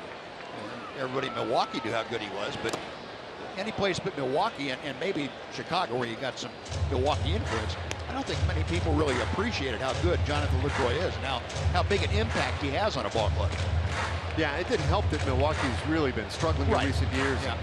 Right in the middle of a rebuild. Of course, his trade to the Rangers came more than a year after the heavy rumors began about the Brewers eventually dealing Lucroy as a big part of their rebuild program, and he'll take that one right off the shoulder blade, and it's a second man right has hit this inning, and a couple valuable pieces. Probably not going to sit real well. Not the type of pitch you're doing much damage with. Changeup. It's not a knockdown changeup. You're not going to knock somebody down with this, and it just got away from him. And unfortunately, it hit Lucroy right in the middle of the bat, right between the C and the R. So 2 men on for the Rangers. Mike Scioscia out to make a pitching change. That's it for Daniel Wright. E.G. coming on. We'll tell you about him when we return.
The Tampa Bay Rays come to town to take on the Rangers for the last Saturday home game of the season. And the first 15,000 fans to the ballpark on Saturday, October 1st, will receive a Colby Lewis bobblehead courtesy of Kroger. Come support the Rangers.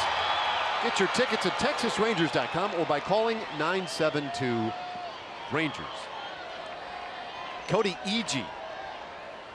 is the first man out of the pen tonight for the Angels. He inherits a couple of base runners with 2 out here in the 5th. And Mitch Moreland, left-handed hitter up there. He starts him off with strike 1. Yeah, E.G., a former Ranger farmhand, went over to the Miami Marlins in exchange for Sam Dyson and Tomas Telis last year. So E.G.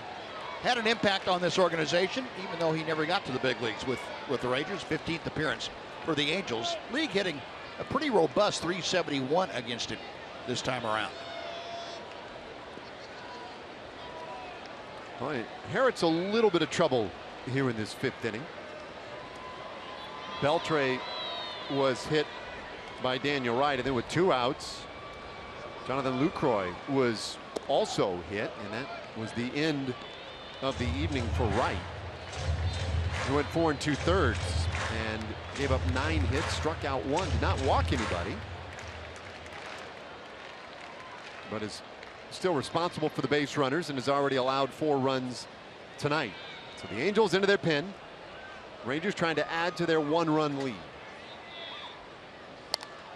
This ball hit well, out toward right, drops in, base hit. Here comes Beltre. The throw, cut off, and it's 5-3 Rangers. Beltre scores from second on the Moreland hit to right field.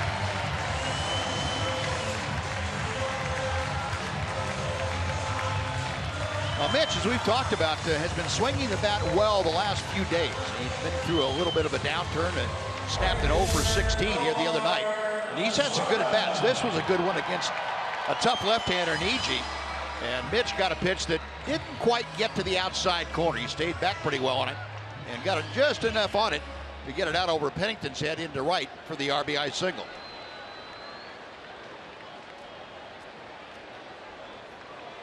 So a tack-on run for the Rangers. And now Nomar Mazara, who has had the big swing of the night.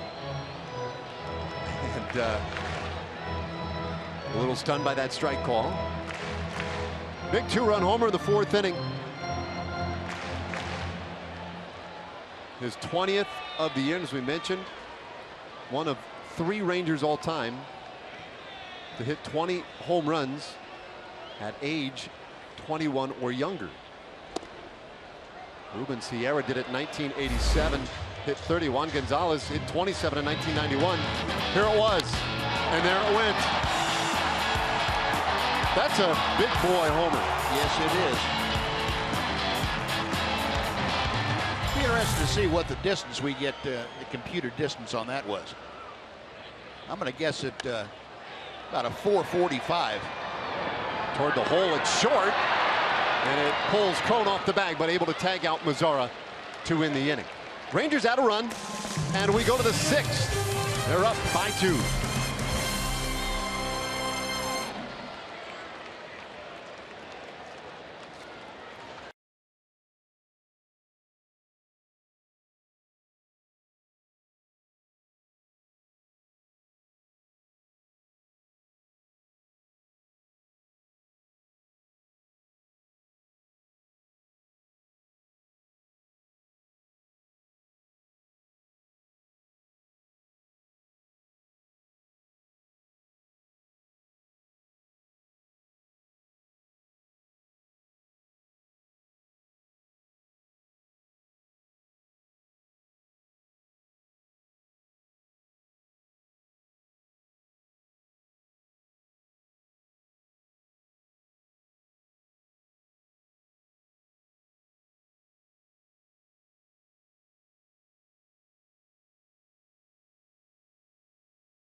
Just visit TexasRangers.com/seasons and place a deposit for 2017 season tickets.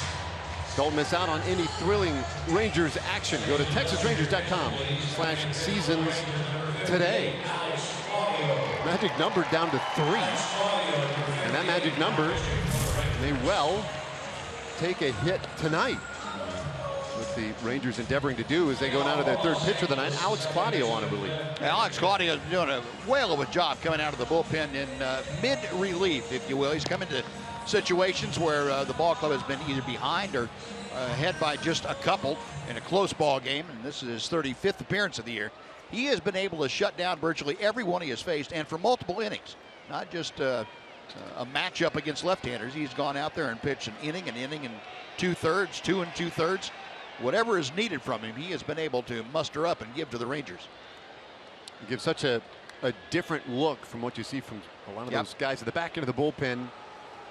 He's been a lot of fun to watch. He slings it up there, and that one's rolled to the left of Elvis Andrus, but he can't quite handle it, and Cliff Pennington is on via the error. So lead man on in the 6th inning.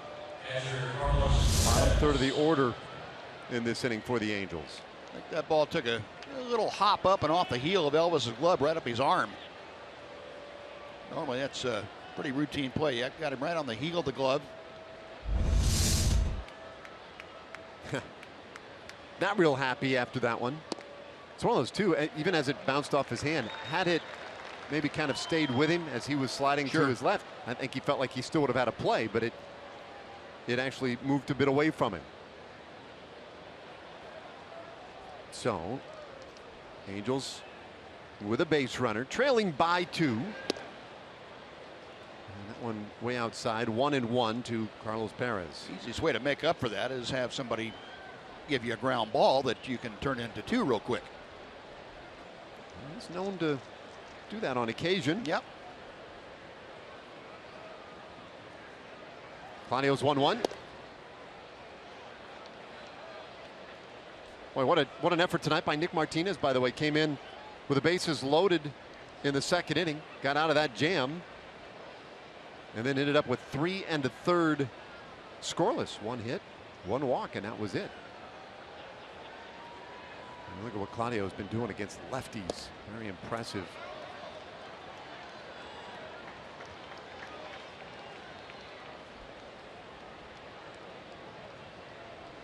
But to your point, his value, it's not been so much matching up against lefties. It's been the innings that he has chewed up in the last month and a half or so. Right in there, full count now to Perez. And I mean, those have been some critical spots where they've called on him too. Yeah, and you look toward the tail end of the season, and then hopefully on into the playoffs. A guy like Alex Claudio becomes very important to you because he is so good, as the numbers would tell you, against left-handers. And you need more matchups when you get down to the playoff scenarios. Liner out toward right. Mazzara puts it away.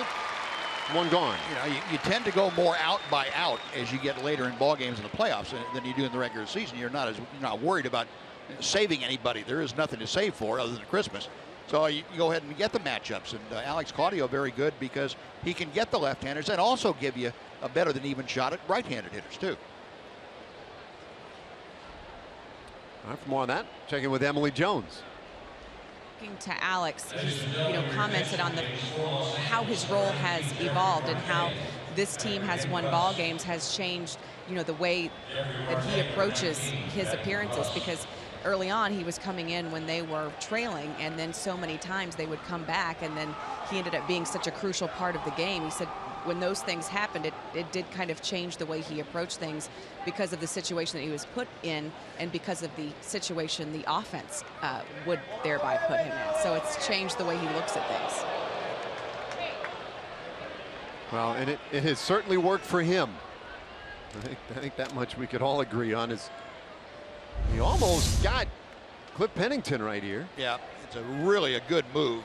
Alex has always had that as one of his weapons. Jeff Bannister had the boys upstairs taking an extra look at that one, but decides not to challenge.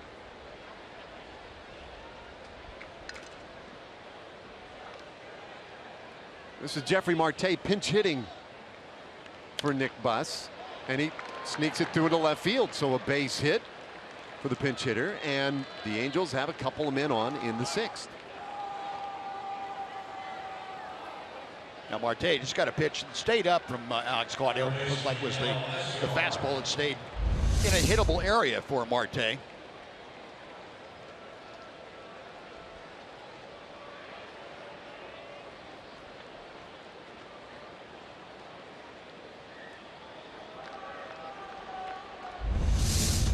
So the Angels have a little something going here in the 6th. Top of the order coming now is Yunel Escobar, 2 for 3 so far tonight. You're looking at Marte off of the distance there. Pennington. And again, you'd love to have the double play right here so you wouldn't have to face Mike Trout in this inning. Trout hitting second in that order makes it imperative you go after the leadoff hitter aggressively. There aren't many who have hit into more double plays than Escobar, but he gets this one in the air. Playable for Mazzara. 2 gone, and the runners will hold their bases. So Escobar an easy out, but does get Trout to the plate. Center fielder Mike Trout.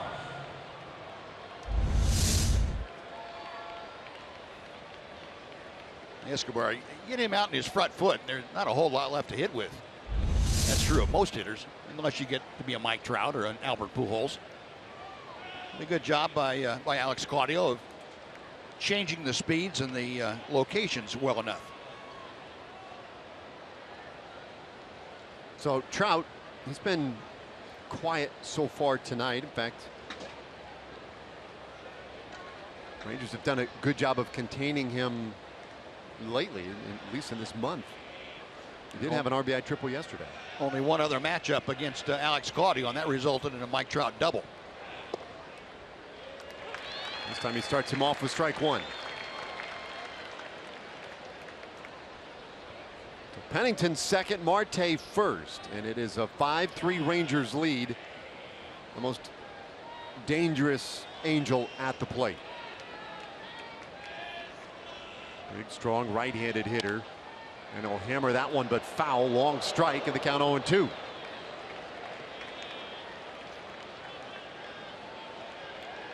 Tanner Scheppers, a couple of days since he's gotten any action in a game.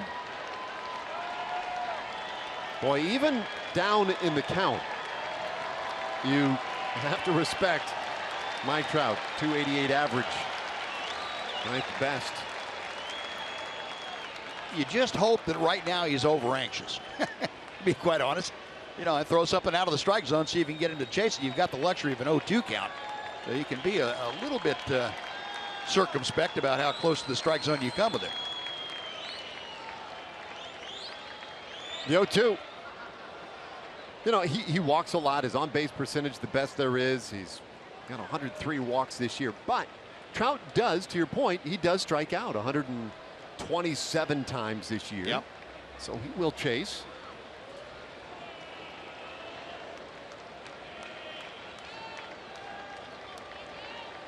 Sixth inning, a 2-run Rangers lead. Big spot for Alex Claudio. And it's 1-2. Not leaving it up. Yeah, got to get a little closer than that. That's not going to entice Mike Trout to go swinging at anything. This is the pitch right here where you need to make a good pitch here. Close enough to get Trout to swing at it and not in the middle of the plate. See Trout's hot zone pretty well spread out throughout the zone. Throughout the entire strike zone. Down and in and down in the middle. He is pretty good.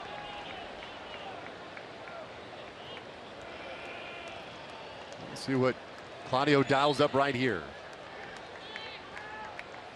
The 2-2 on the way. Hard bouncer, base hit. Pennington around third. He'll score easily. Into third base is Marte as Mike Trout delivers the RBI single and makes it a 1-run game. Yeah, you were hoping that Trout was a little over anxious, but that wasn't an over anxious swing. He just waited, drove it right back through the middle. Wasn't trying to pull it, wasn't trying to do anything fancy, except hit it hard and get it in play in the middle of the diamond. That pitch is actually on the inner part of the plate. That inside out swing that he has, that's why he hits 320 every year and has the numbers that he has. And the shift had everybody on the left side, leaving that hole wide open. So now Albert Pujols. And Lucroy looking into the Rangers bench to get some signs first.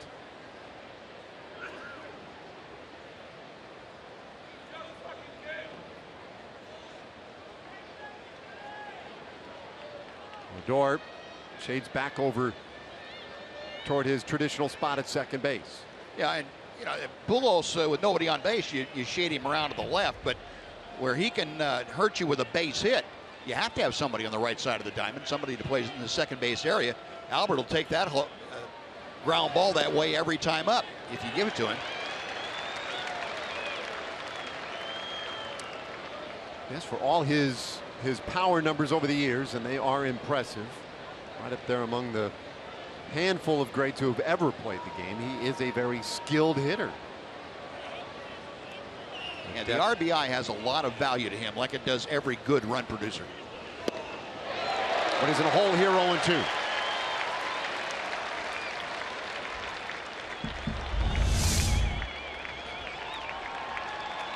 Pretty good sink to that one.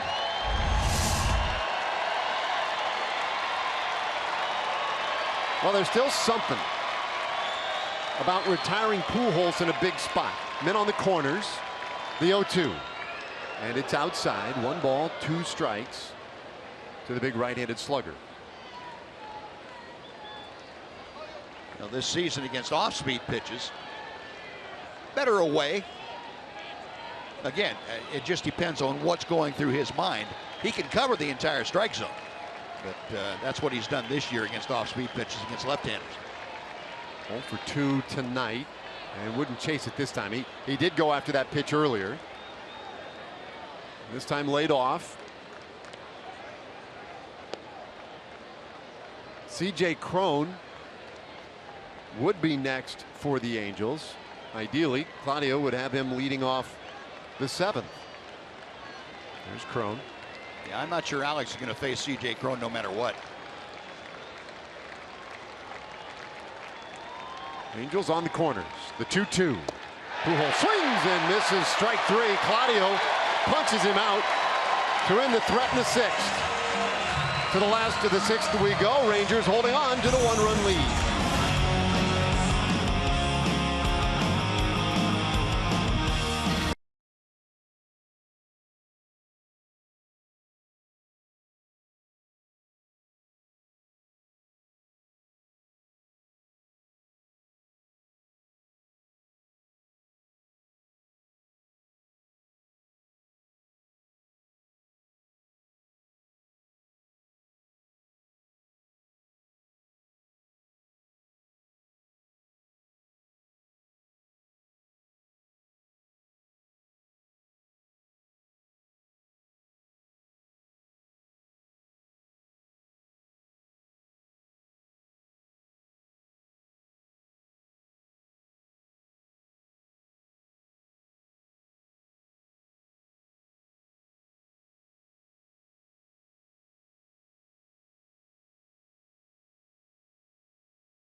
Sonic Slam Inning brought to you by Sonic. Tonight's jackpot worth $300 and dinner for 2 at Sonic Drive-In.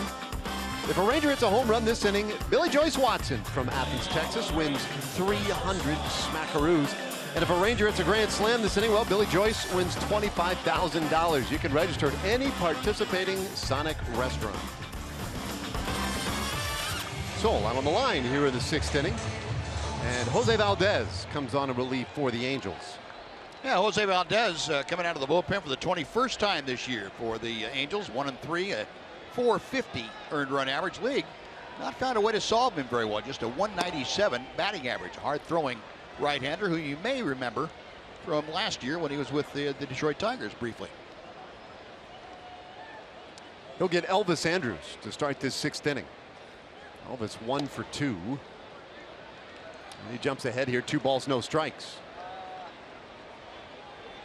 Boy, that average continuing to climb right toward that 300 mark.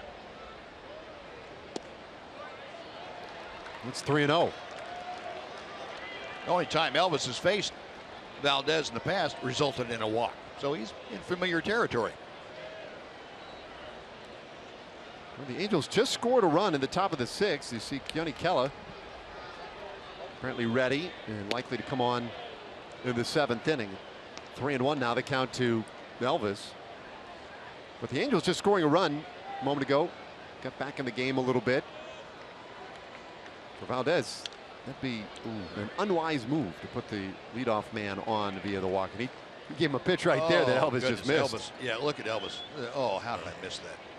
Doggone it. Right where I wanted it, up a little bit. Ugh. Hit one at about the same place last night. Hit it out of the ballpark. 3-2. And he bounces it to short. Simmons doesn't miss many.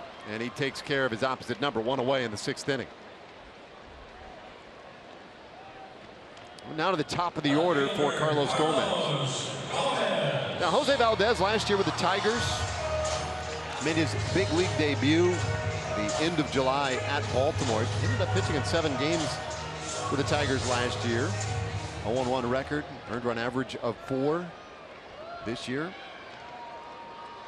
Traded for cash considerations and then spent some time in the Angels minor league system before being called up. Barry's one to Carlos Gomez for ball 1. Recently was on a pretty good little streak though. Jose Valdez strung together 11 consecutive scoreless appearances. Gets in on Gomez. It's 1-1.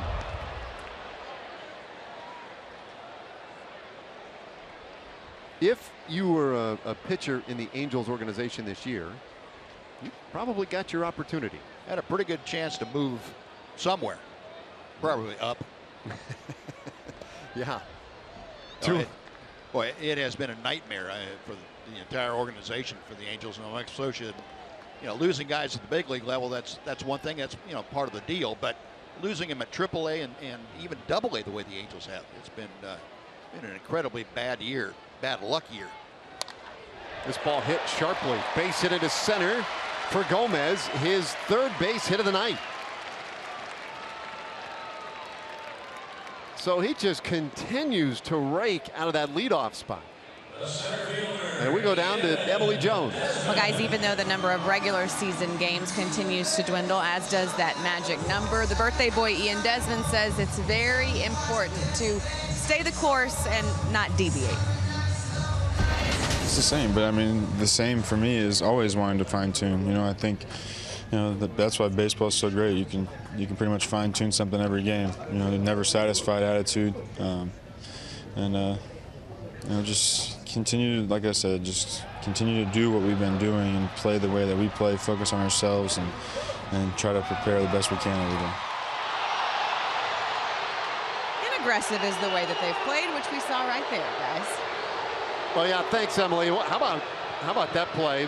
Pickoff throw gets away, and you're figuring that Gomez would have second easily. Now he got there easily, but he came off the bag, and the tag was still applied by Andrelton Simmons. Simmons right there. Yeah, he just straddled it. Yep. Now it is one though that the Rangers. Bobby Jones looking at it right now. Jeff Bannister's getting communication from Steve Buechele as to whether or not they should go ahead and challenge the call. He straddled it right there, but did his hand get back in before the tag of Simmons? And Jeff Bannister wants him to take another look. Carlos Gomez didn't think he did. He came off the field pretty quickly, but if that tells you anything. Of course, players are always bouncing up, pointing to the bag, saying, check it.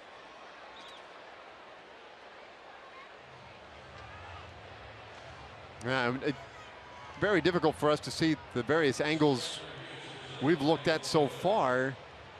I guess I would put it this way: nothing certainly conclusive to say that they got it wrong. Yeah, Greg Gibson, the second base umpire out there, and this isn't going to take long. Wow, that might be the quickest replay review I've seen.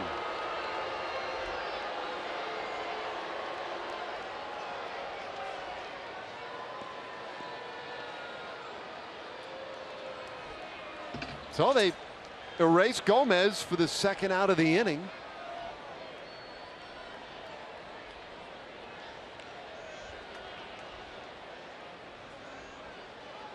And Ian Desmond was just about to get an opportunity to hit with a man, it looked like, in scoring position, and now he bats with the bases empty.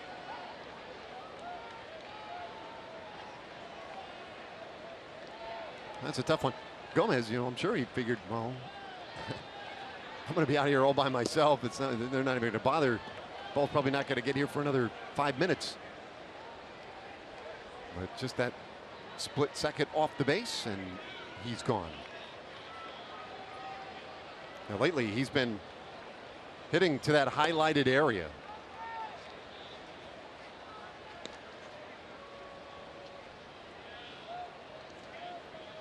So no error on the pickoff because they end up getting Gomez trying to advance. It scored 3-6.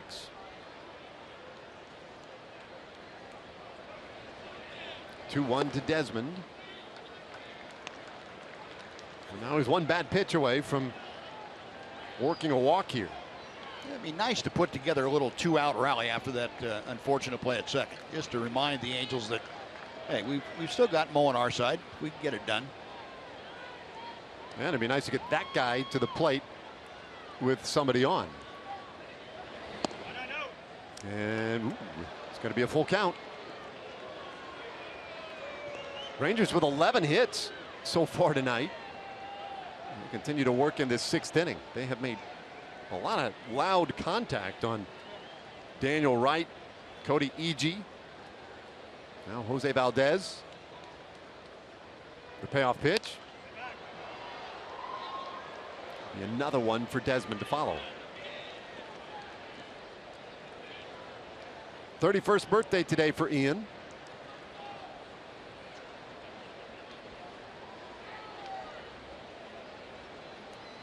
And he was asked a lot of questions today.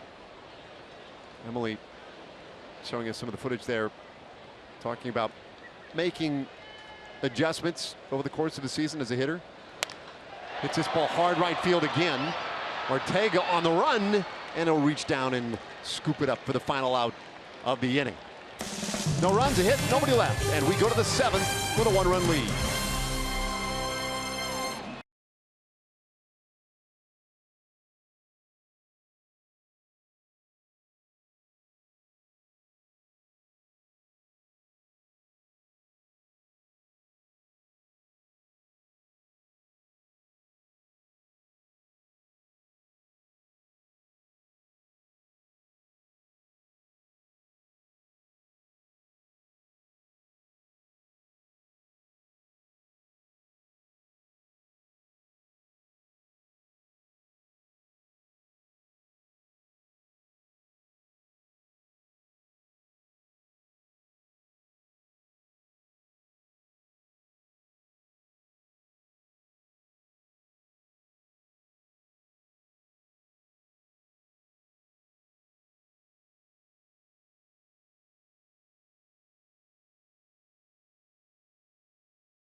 Ford game summary. We'll pick it up in the 3rd inning. Rangers were trailing at the time 3-1, and Carlos Beltran served that RBI single into right field to make it a 1-run game. Nomar Mazara, home run number 20. A blast to the 4th inning. Put the Rangers back on top 4-3. And then Mitch Moreland, great at bat off the lefty. And baits it into right field. Scored Beltre. 5-3 lead. Angels have gotten one back since. And we go to the 7th inning. Cron, the cleanup man for the Angels, leading things off against Keone Kela. Now Keone trying to wash that bad taste out of his mouth after last time he was out there. A couple days ago against Oakland, gave up a couple of runs and an inning of work. 33rd game of the year for him. He's 5-1 with a .668 ERA. Last time he faced the Angels was out at Angel Stadium, and he gave up 3 runs in just 2/3 of an inning out there. Cole Calhoun hit a 2-run home run against him. So he deals to C.J. Cron, the 1-1, and did he go? How about an appeal? Yes, he did. Quinn Walcott down there at first says it's 1-2. Speaking of Cole Calhoun, you mentioned it earlier, not with the Angels, at least these first 2 games, on a paternity leave. That one in the dirt. He and his wife expecting their first child. We have not got. Have we gotten an update yet? It wasn't a paternity leave for himself. It was for his wife. Well, yeah. No, we have not. We have not heard yet if he's going to make it back. She was induced apparently yesterday, and they weren't sure whether he'd be back for tomorrow night's game or not. Though I think you will agree the story would be much more interesting. It would be. It would be. That would be on highlights forever. Full count on C.J. Cron. Keller's payoff. Cron smacks it foul out of play, so we'll do it again. 7th pitch of the at-bat coming to Cron. And that's one little advantage that the Rangers enjoy in this series, and it has been a close series this year.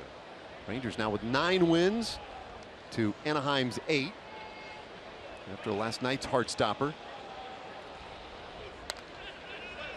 Cron really doing battle up there. Oh, little sky cam on the bullpen out there in left field. Brett Oberholzer, the former Astro, former Philly, now Angel, getting loose.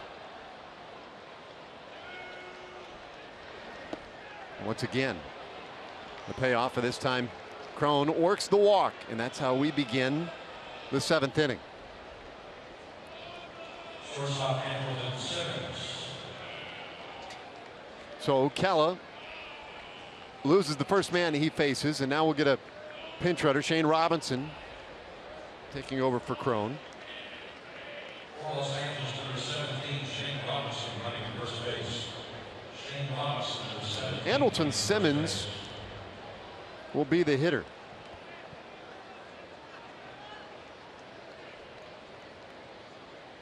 It's like Mike Scioscia going to try and get creative here in these last few innings. He's got a deep bench, 33 players on his active roster, and he has been using them.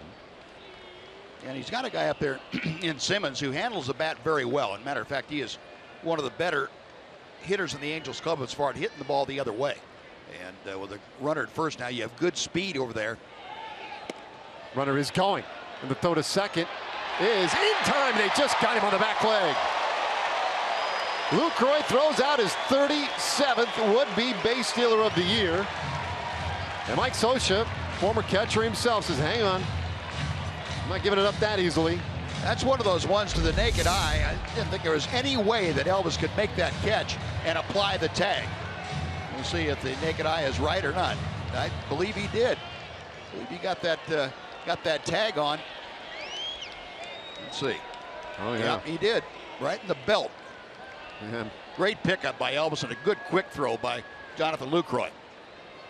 Mike Scioscia's already given up on the review, says no thank you. Not going to burn it there. Whoa, look out. That one behind Simmons, and racing in from second base, Greg Gibson, pointing at both dugouts and issuing warnings. And I think both managers posturing a bit right now are going to say, wait, what? And the crew's going to get together and talk this one over. Yeah, Kerwin Danley, the crew chief, now is going to get his troops out there and discuss things and see exactly what the reasoning was for issuing the warning to both benches. I think that you can tell by that discussion it was the second base umpire Greg Gibson who initiated that warning. Yeah, emphatically. I mean, he came racing in. Watch him. He's in the lower part of your screen there toward the right. That one right behind Simmons. And watch him coming in. Everybody's warned. I think we got warned, didn't we? We might have.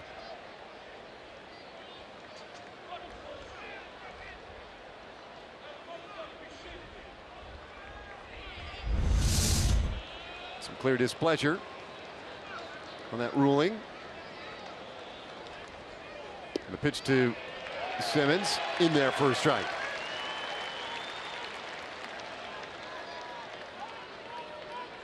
Angels got 3 runs in the second inning. A.J. Griffin ran into some command problems, and they took advantage. And that one right on the outside corner, 2-2. Keller comes right back with 2 great pitches. Simmons is saying, wait a minute. That's the same guy threw one behind my back, behind my head, and now he's going to paint both corners on me? You got to be kidding me. 2-2. Curveball. Wow. That didn't miss by much. We've seen that head shake a few times tonight. Just missed the outside corner. Not by much. Big payoff pitch coming. And a bouncer. Nice high hop for Elvis Andrus. 2 away.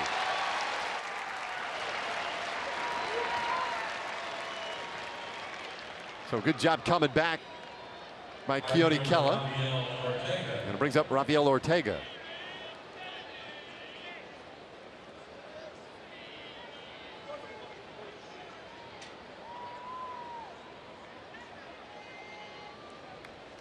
Ortega 1 for 3. He singled in the 3rd inning.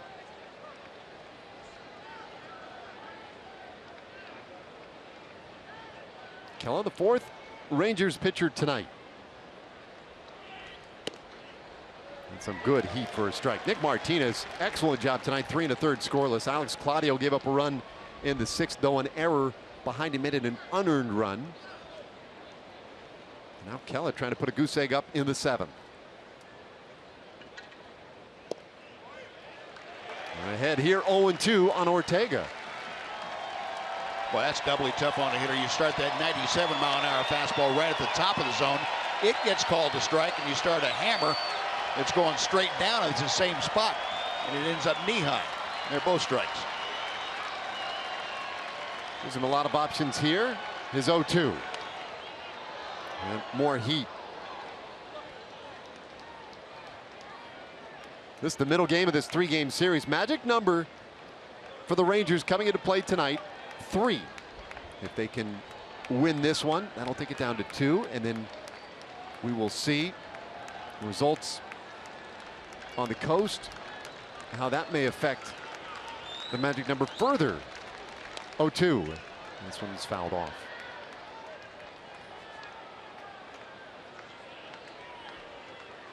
Lately, we get done with our game here and then kind of hang around for a little while and see how it goes. Out in Seattle has been the case lately. See if the Rangers get a little help, and a lot of times they have, coupling a win with a Mariners or Astros loss. The 0-2. Ortega battling.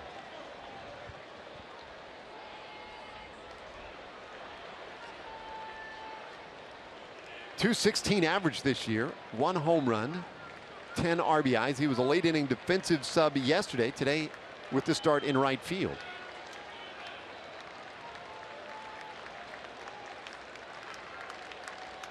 There's the 0-2. Breaking ball. Did he go? They want an appeal? No. Kerwin Danley says, hey, let's keep this back going. It's kind of interesting. And Jeff Bannister in disagreement.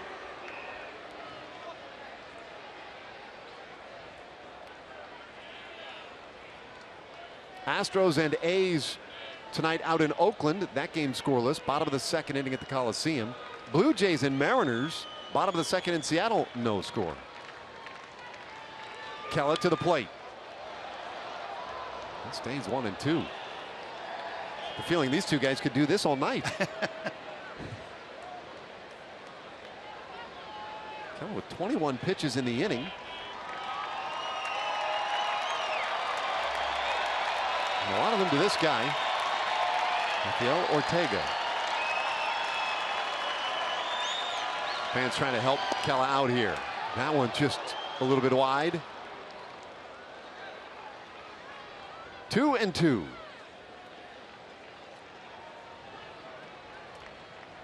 In the bottom of this inning, Rangers will have the heart of the order coming. Beltran, Adrian Beltre, and Rougned Odor.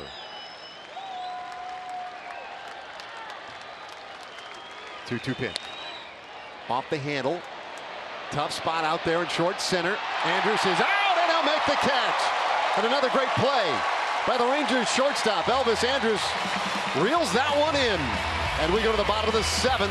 Rangers leading by 1.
All right, our greater coverage of baseball brought to you by T-Mobile. How about Rick Porcello now 21 wins to lead all of Major League Baseball?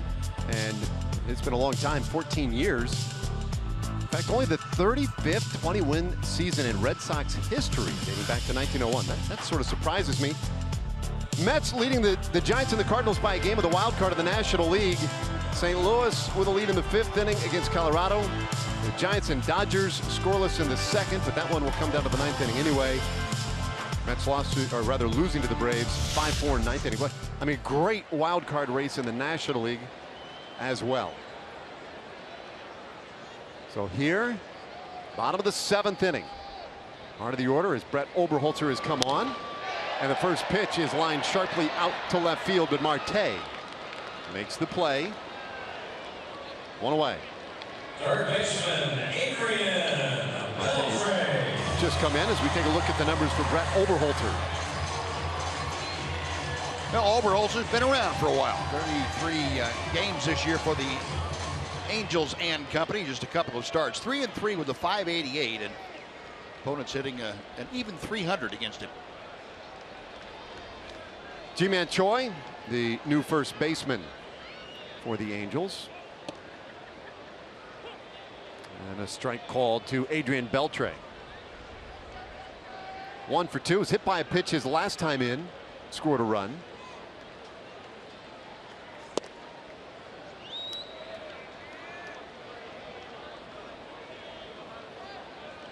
Five runs, 11 hits, and an error for the Rangers. 4 runs, 6 hits, no errors for the Angels. Rangers have spread it around tonight. This one laced out into left field. That's a base hit up against the fence. Beltre going to try for 2. Here comes the throw. Oh, not in time. Beltre with a double. And it's another multi-hit night for the great Adrian Beltre. Boy, and all you have to do for Adrian is to say August or September. Yeah, he just goes crazy. It's like somebody flipped the switch, changed the batteries, whatever. He gets that pitch off the plate inside and up, and tomahawks. Get a little top end on that thing. Right into the corner for another double for Beltre.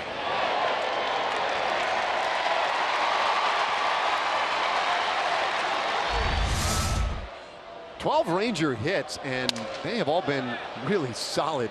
Little tapper goes foul. Strike 1 on Rougned Odor. And he'll have to get a new bat. Adrian knew just how close to cut that. Had that completely under control. He always does. Yep. Don't want to expend any more energy than you absolutely have to get there.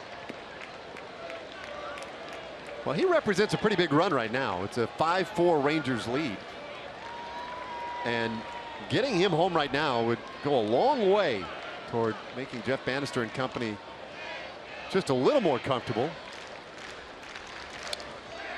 Odor in a hole 0-2. Look at our Ford leaderboard on the doubles list. Beltre trying to walk down Todd Helton, who was 4 ahead of him for 18th all time. You see Pujols recently got number 600. A lot of doubles in this game tonight. Odor chases strike 3. So Oberholzer, it's his second out of the inning. And it's going to be up to Jonathan Lucroy if the Rangers are going to get a run out of this inning. Let's check in with John Radigan on another Chevy game break.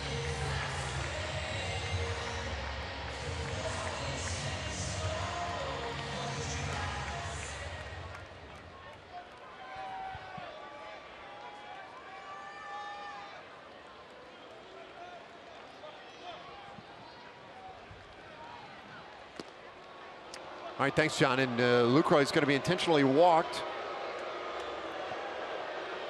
First base open. They will choose to pitch to Mitch Moreland.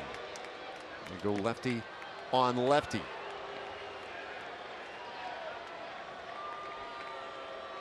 Oberholzer is the third reliever of the night for the Angels. There's 3-0, and be a good opportunity for Mitch. Another left-hander. You got Cody E.G. last time up and got a base hit, RBI base hit. Face another tough left-hander, Brett Oberholzer. And Jeff Bannister said he doesn't mind having Mitch bat against most left-handers. He said unless a guy has an extremely sharp breaking ball and a reasonably good fastball, he said, you know, I don't mind Mitch hitting against left-handers at all. He has a pretty good track record against them. boy, look at this. There's been so much barking on that bench. Mike Scioscia has gone so far as to draw the attention of Spike Owen, who was walking over the bench, and those two kind of going after it.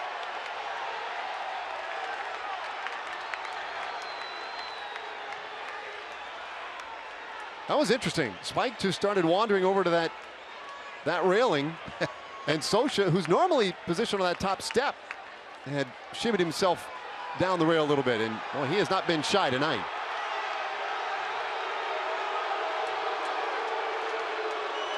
And he's got, I got to say this too, it seems to me he's gotten away with a lot too, just from what we've heard. Yeah, he does. And he does it so often that, you know, it gets to be a pretty routine situation. Does appear to have a somewhat limited vocabulary based on what we've been able to pick up.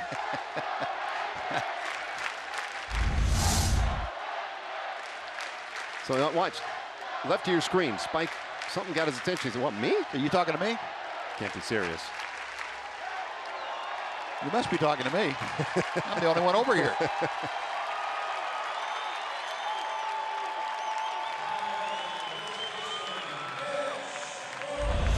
Yeah, just exchanging early Thanksgiving greetings. That's right. Boys will be boys. Fascinating first 2 days of this series, man. For a team 20 games under, 23 and a half out. You know, you see some clubs and they just feel lifeless. And these Angels have a little fight in them. Well, certainly their manager does. Well, big spot here. Lefty on lefty. Moreland up there with a couple of men on. First pitch swinging. And this one headed our way. No room for Perez back there. Oberholzer gave up the double to Beltre. And the intentional walk to Jonathan Lucroy. Yeah, and he knows he got away with one in that first pitch because Mitch was all over that. He was just hanging high enough that Mitch couldn't get on top of it.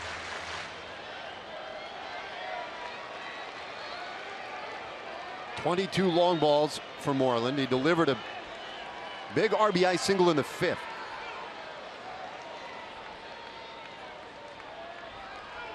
Trying to add to the Rangers' lead here in the last of the seventh inning. And he hits one sharply, but right to the second baseman Pennington, and the inning is over. No runs, a hit, 2 left. We'll go to the 8th inning at Globe Life Park. 5-4 Rangers.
Dave and Buzz, time for the Progressive Fan of the Game. We got to give it to Perry. He's celebrating 3 anniversaries tonight. What is this about, Perry? That's right. It's my and my wife's 33rd anniversary. We've been lifelong Ranger fans.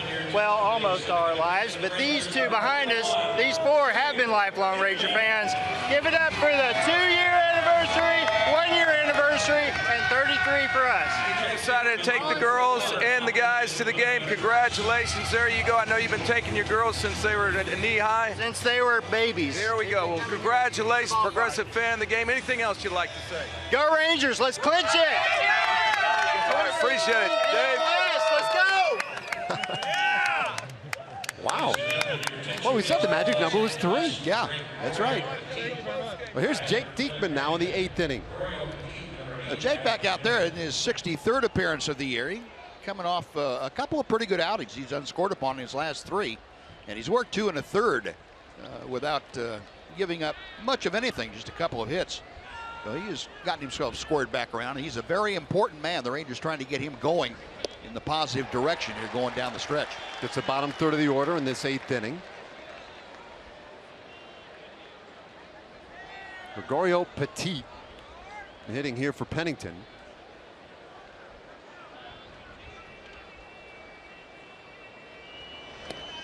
And that one, boy, right off of Lucroy's glove. It's 1-1 to Petit. So they wanted that right-handed hitter, 253 average. A couple of homers. We saw Petit yesterday. He had to start at second base, went 0 for 4. Did he go? Yes, he did. They don't even need an appeal. Pat Holberg played umpire. Said he went. 1-2 the count. Yesterday we had 2 ejections. Today we've had warnings issued to both benches. Almost had a third base coach charging the other bench. Yeah. About time for it to rain. There's a strikeout of Petit to start the 8th inning. Well, it looks like the good Jake Diekman has returned. Yeah, very effective down there and tailing off the outside corner. Also that hard breaking ball, and he gets those 2 working. Ranger fans remember last year, Jake Diekman came on. He and Sam Dyson filled out the tail end of the Ranger bullpen as well as you can possibly do it. And they did it every single night, it seemed, in those last 3 weeks of September. Yep. Strike 1 poured in there. Carlos Perez, who tonight 1 for 3, had his single back in the 2nd inning. Diekman working with a pretty nice tempo too. That was that good hard slider that didn't miss by much.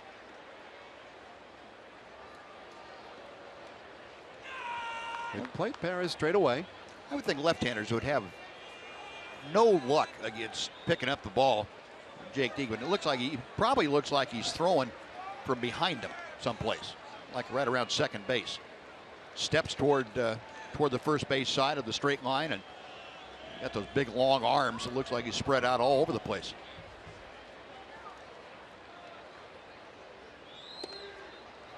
A little bit outside, 3-1. Yeah, to me it's the fact that everything's going over to that first base side if you're a left-handed hitter, because it's like all the action's coming right at you.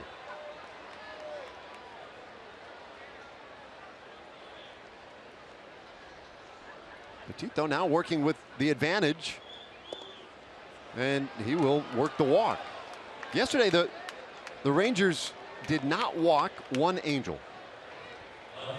and it was only the 8th time this year that the Rangers have gone a complete game without issuing a walk.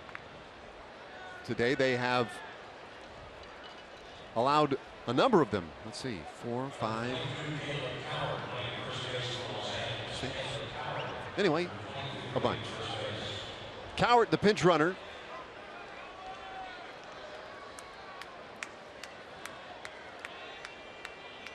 Well, he takes over there at first. Now Doug Brocail out to the mound to survey the land and maybe buy a little time for that bullpen.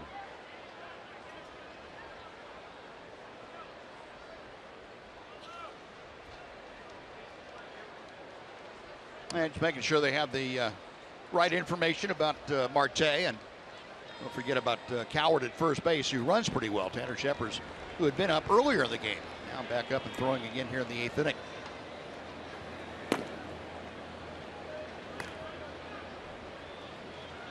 So Caleb Coward, the runner. Marte, who pinch hit in the 6th inning and singled, takes strike 1. You know, sometimes Doug Brocail goes out there and orders up a double play. He might have this time. Might have this time. Let's see if they listen to him. Well, that'd be a good time for it.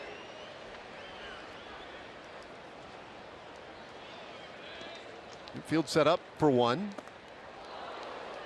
It's a ball and a strike to Jeffrey Marte.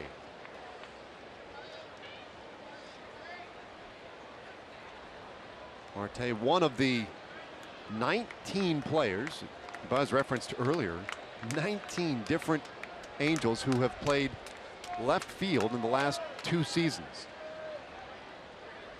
For the Angels, they have had a real struggle finding somebody to fill that spot. And a bouncer, third base, could be 2. Beltre second, and Odor's going to have to settle for that. So a 5-4 force out at second base. Nice leap there by Odor. Yeah. But couldn't quite turn it. Adrian was playing very deep behind the bag at third and also toward the line, so he had a long throw to make. Took a little while for that ball to get to him. And he had a couple of guys that run pretty well. Coward getting down on top of Rugnet quickly, so Rugnet playing jack in the box, went straight up in the air. So now 2 outs here. And Yunel Escobar, their leadoff man, who has a couple of hits tonight, comes to the plate. It's a 5-4 game. And these 2 clubs have been very evenly matched all year. Diekman buries a heater for ball 1. Tanner Shepard will be ready if Escobar continues the inning. You don't want Jake Diekman, I don't think, pitching to Mike Trout. I think he'd rather have the right-hander come into him. –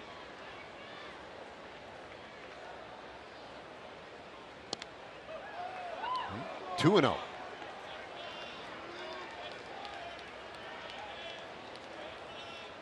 Escobar defected from Cuba 2010. Actually spent like 3 days out at sea. Left his family behind in Cuba to get here to the United States. 3-0 the count. Has since been able to bring his family stateside. He's a very talented Cuban player, one of the many great ones that have joined Major League Baseball in the last, let's say, 5-10 years. There have been some big names. He was a big-time shortstop in the early days, has since moved over to third. Working with the advantage in this count, the 3-1, and that's a called strike. Whoop, Yunel Escobar was on his way, and now anything close, he's going to have to protect. And if I had to guess here, I'd say Mike Scioscia probably didn't like that either. Probably not.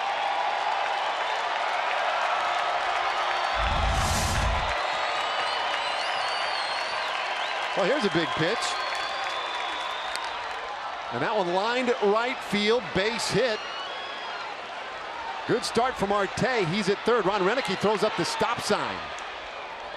And it took a moment for Marte to pick that up. He almost blew right through it. But a double for Yunel Escobar, and now Angels have the potential tying and potential go-ahead runs in scoring position for Mike Trout.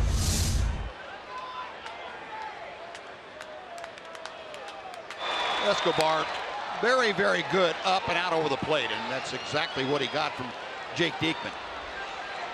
Fortunately, Nomar played the carom well and got it in quickly. So they're going to go ahead and walk Mike Trout here. So they'll load him up for Albert Pujols. And I would imagine you'd have Tanner Shepard coming in to face Albert Pujols.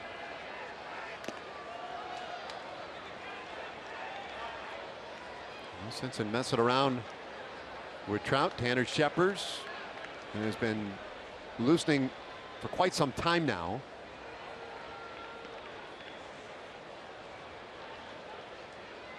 Pujols. He did draw a bases loaded walk in the second inning. Otherwise 0 for 3 so far tonight. So here comes Jeff Bannister with the bases loaded and 2 out. Albert Pujols coming to the plate in a 1-run game, and it's going to be up to Tanner Scheppers when we come back.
The #1 app for live baseball. Enjoy Game Day, live game video highlights, StatCast news, and a whole lot more. Get MLB.com app back on your favorite devices now. Just like that dude. Here we go. Tanner Scheppers on here in the 8th with the bases loaded. Well, 5 appearances since coming back off the 60-day DL, and the last time out, Tanner, his only rough outing down in Houston on the 14th. So Tanner had prior to that worked 3 1/3 scoreless innings, scoreless hitless innings. Faced with a pretty difficult situation here, the Albert Pujols batting with the bases full and 2 outs. First offering to Pujols. Good fastball for a strike. Pujols clearly in disagreement. He's usually fairly discreet.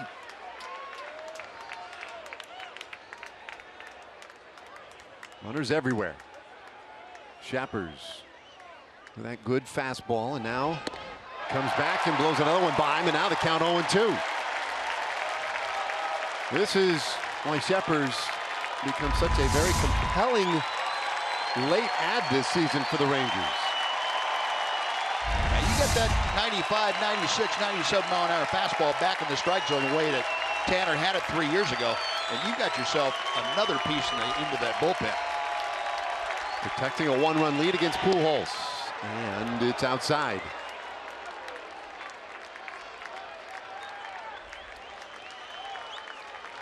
Pretty good numbers with the bases loaded for Pujols. He and Scheppers have gone head-to-head 6 times. 1 for 6 against him. So Tanner has had his number. The 1-2 pitch. Bouncer, shortstop. Andrews will go across the diamond. Inning over. Angels strand 3. We'll go to the bottom of the 8th inning. Rangers leading by 1.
5-4 lead as we head to the bottom of the 8th here at Globe Life Park in Arlington. This the second of 3 between these two teams. The final season series between these two. The finale will come tomorrow. Same time, same place here on Fox Sports Southwest.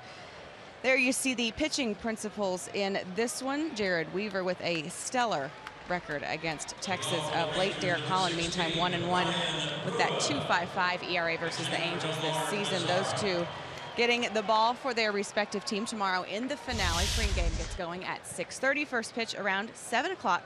A big thank you to the fine folks at AT High-Speed Internet for getting us ready for the finale of this 3-gamer between the Halos and the Rangers, guys. Indeed, thanks, Emily. Ryan Rua will pinch hit for Nomar Mazara starting this 8th inning. 5-4. Rangers with the lead, and Brett Oberholzer out for a 2nd inning of work. Gets on the hands of Rua, and this pop-up handled in foul ground by Choi. 1 away. Now they made some defensive substitutions as well. Juan Gratterall is the new catcher. And at second base, Gregorio Petit stays in the game.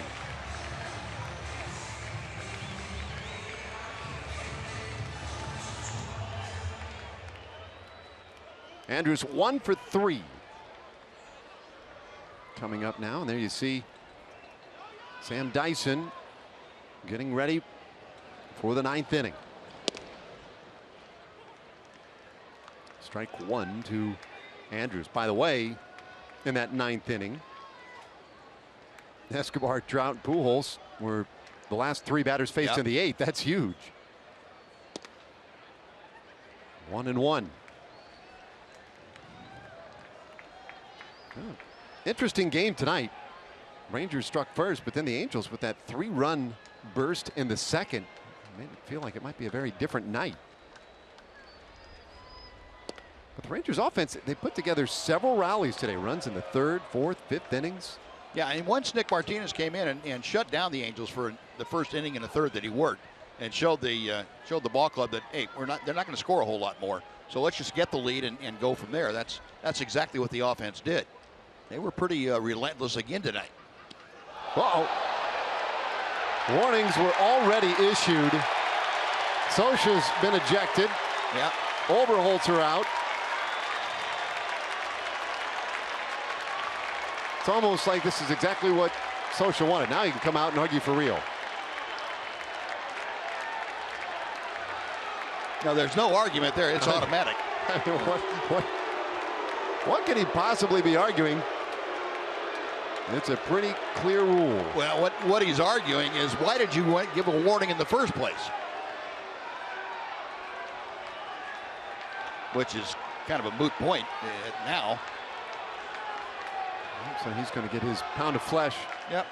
On the way out. Andrews took that one in the rib cage, or just below it.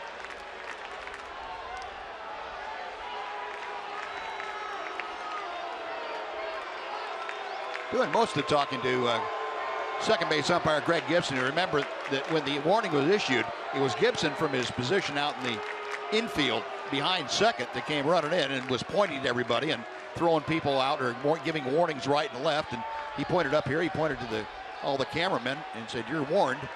And they all left. No, they're still here. So Scioscia will hand off that lineup card and head upstairs.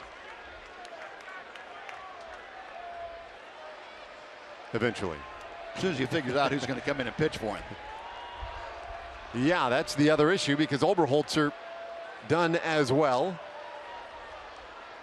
Rangers have a man on top of the order coming up. Here's another look. Not a whole lot of doubt about that one. No. The guy you hadn't missed by more than the width of a baseball all night long, and all of a sudden he plants one right in Elvis's ribs.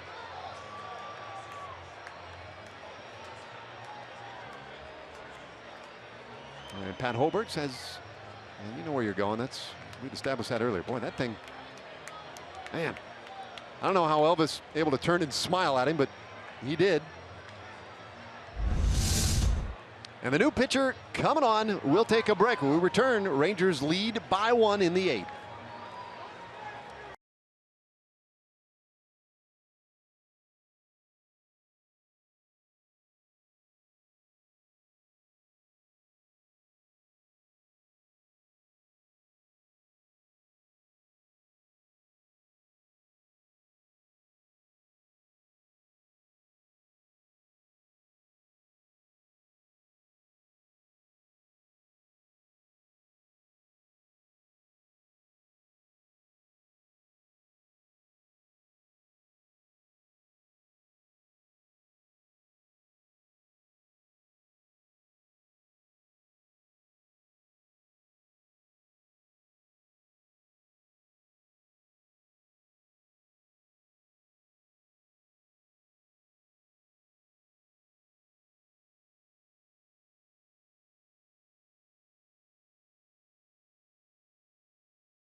Andrews, after being hit by that pitch, chatting with his buddies. And Deolis Guerra has come on to pitch for the Angels.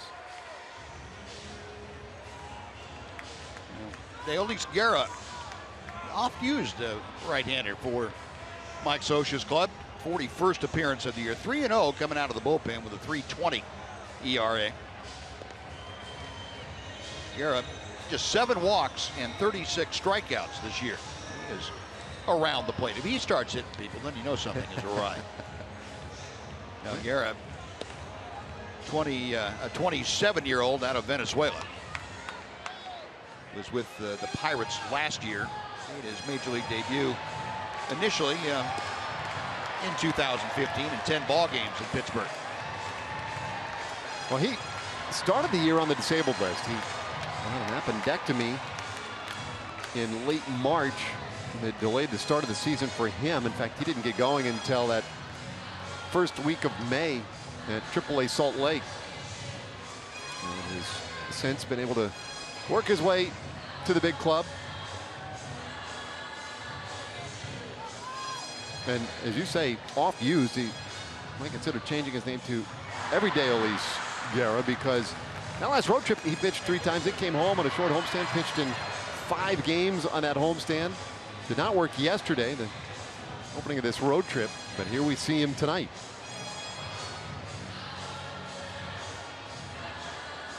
Well, Rangers working with a 1-run lead. They have a base runner on in this 8th inning.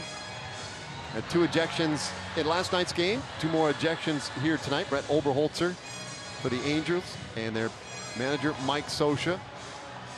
Can hardly wait to see what tomorrow night has in store for us. Even money, there'll be 2 people ejected tomorrow as well, should the trend continue. Well, it has been a very interesting season series between these 2 teams.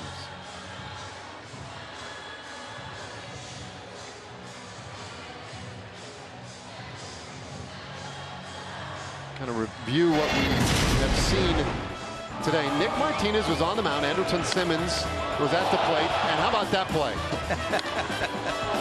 There's your highlight. Yeah. Cat-like reflexes from Nick Martinez. Well, Andrelton Simmons had a tough night. He had that. He got that ball thrown behind his back. Just couldn't get over that. And Nick had to let everybody know, hey, that was planned. I've been working on that for a while. That's a beauty. Adrian Beltre, the guy who we're accustomed to making the fantastic circus plays, but today was Nick Martinez. And that was a big play, too. It was a 4-3 game at the time with a runner on. Yeah. Lead up man was aboard.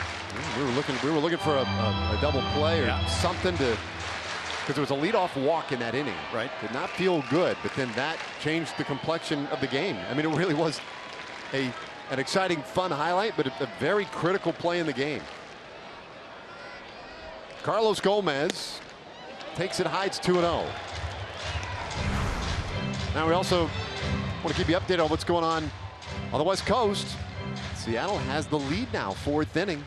They host the Toronto Blue Jays. Oakland and Houston still scoreless, last to the 4th at the Coliseum.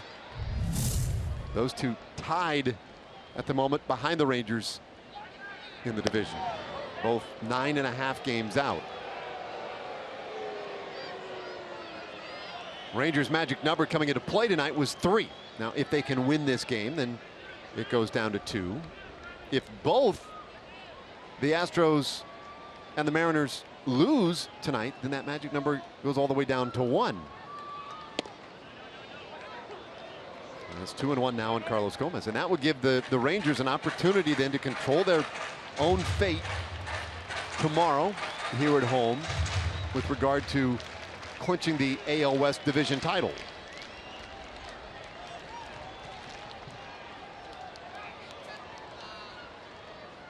Guerra with the long set.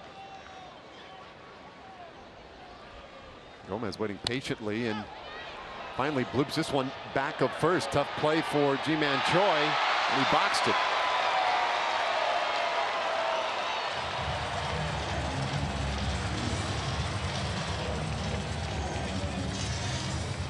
G-Man kind of got turned around and never got his glove and the right attitude in relation to the baseball.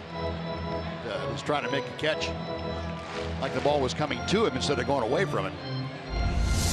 Not an easy play. You got your back to home plate, and that ball slicing back, in this case back toward the foul line to Choi's left. Trying to catch it that way instead of the palm up is a little bit problematic.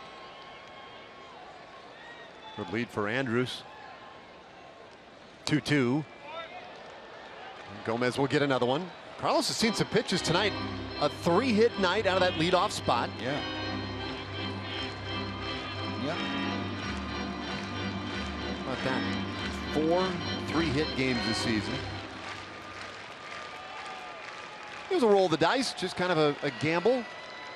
John Daniels and company made, and man, has he been a big addition. 2-2. That's a full count. No, like I was saying, go trying to catch lightning in a bottle, and you're not losing anything if you don't catch lightning. It's, and in Carlos's case, you may have gotten yourself a little more than you'd bargained for, even on the upside. He's played great defense. He's helped with his speed, and his bat has been terrific, especially in that he has settled down that leadoff spot. It's been a challenge all year. And just running. 3-2 pitch, foul tipped. In and out of the glove of Gratterall. Yeah, there you go. 26 pitches tonight, and this is 5th at bat. And it's one thing to see pitches, Buzz. It's another to see a lot of pitches and have 3 hits. Yeah. Yeah, he's done with something with the last few pitches he saw in each at bat. Outfield straight away, pretty deep against Gomez. Guerra with that long hold, and now the pitch, and we will see number 9 in this at bat.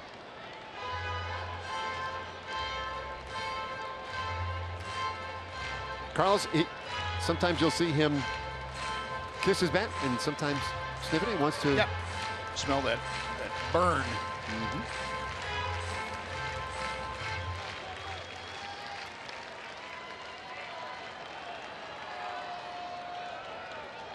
Doing some good battle here with Guerra.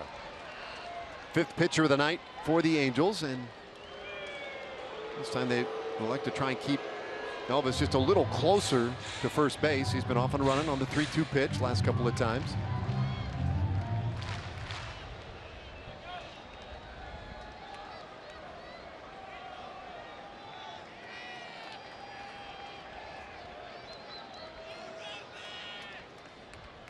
Guerra really angles that front left foot in.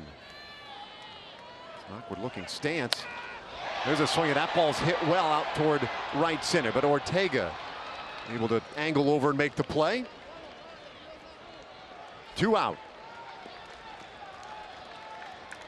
Now, a long time ago, what seems like days ago, we showed Sam Dyson loosening the bullpen, ready to go for the bottom left. Oh, the out.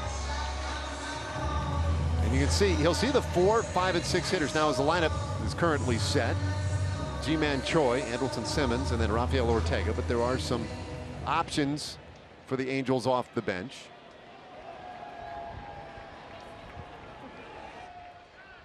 First time we saw Sam out there, I could have sworn he was clean shaven. Maybe not. I think you might be onto something. Guerra in no hurry. And he pours in a strike to Ian Desmond. Began the night celebrating his 31st birthday, now 32. No, it's not that bad, but Guerra has been very deliberate in this 8th inning.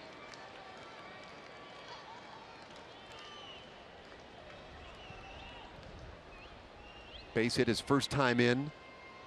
Had 3 hits yesterday, including the game winner, and bounces one toward third, but foul. Ian, when asked by the media today, a little bit about his birthday, a little bit about the in-season adjustments, and he's no dummy. He understood where the questioning was going. Questions about his second half versus his first half. Just a couple of home runs his last 47 games, and He said, yeah, look, I mean, I'd like to be going the way I was when I was hitting like what, 500? Which it did seem like a stretch back in May and June. He was. Just off the plate.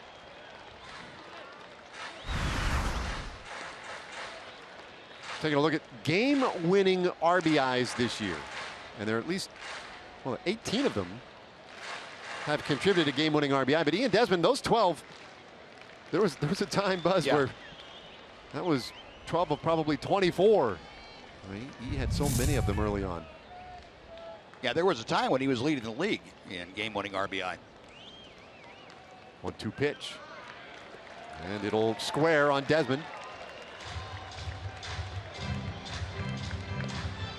The other thing that was discussed at length today, both with the manager and then with some of the players, was the play last night with the ball lodged under the padding in center field. Ended up a lot of complaining and ultimately a review, and scored a ground rule double. The whole thing about balls lodging under pads, first reviewed 2014 on a ball Ian Desmond hit against the Atlanta Braves when he was with the Nationals into the left field corner. And it's really where they kind of ended up establishing this rule of balls stuck under the pads. Boy, big cut and foul off of Gratterall. Stays 2-2. He was asked a lot about that play. Did he remember it? Of course he did. And give the guy credit again being honest. People asking about the rule, and he said, rules, man, they're confusing. I thought that pretty much summed it up. Yep. Yep. Certainly the interpretations that are meant to clarify them, a little bit confusing.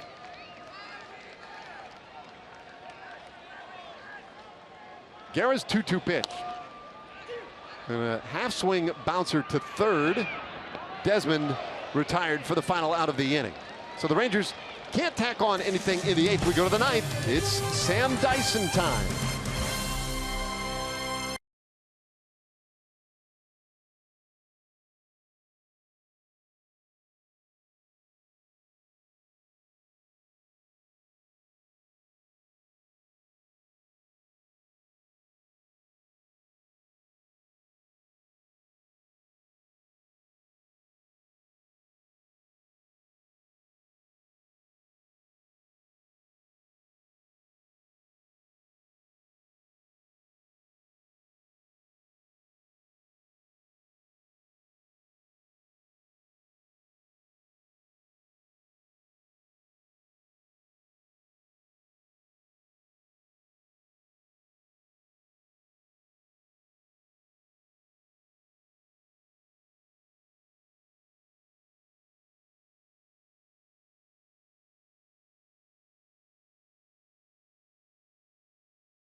Another one-run victory, and there's so much to talk about after this one. Rangers Live comes your way immediately following the game. John Radigan here at the Captain Morgan Club. I'll be joined by Mark McLemore and Pudge Rodriguez. We will talk about it all, and the Rangers aren't just trying to clinch. They're trying to clinch home field advantage and the best record, and there they are. Mac and Pudge hard at work here as we get ready for another edition of Rangers Live. You like that tie, Pudge? You straighten that out for me? I appreciate that. Guys, we'll talk about it all right after the game. Man, I hope you get hazard pay over there, John. Good luck with all that. Ninth inning. And Sam Dyson to try and close this thing off, a 5-4 Rangers lead. Yeah, Sam coming in his 70th appearance of 2016, 34 out of 39 in save categories. Sam trying to pick this one up and send the Rangers to their 90th win of the year. Now trying to go 90 and 62. Jared Hoying is coming to play right field. Little defensive addition. And Ji-Man Choi hits one to the right of Odor. He knocks it down, but won't have a play in the potential tying run aboard for the Angels.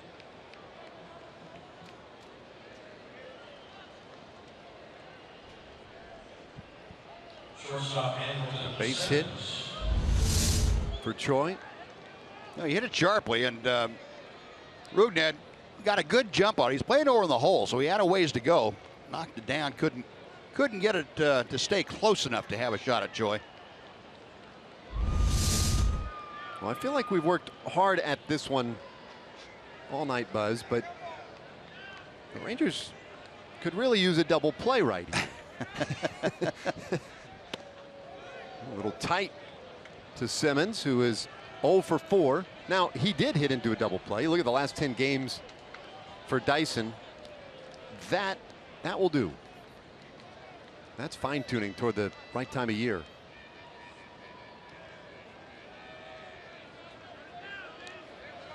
Sam has had pretty consistent problems with the first guy that he's faced, no matter how the inning turned out.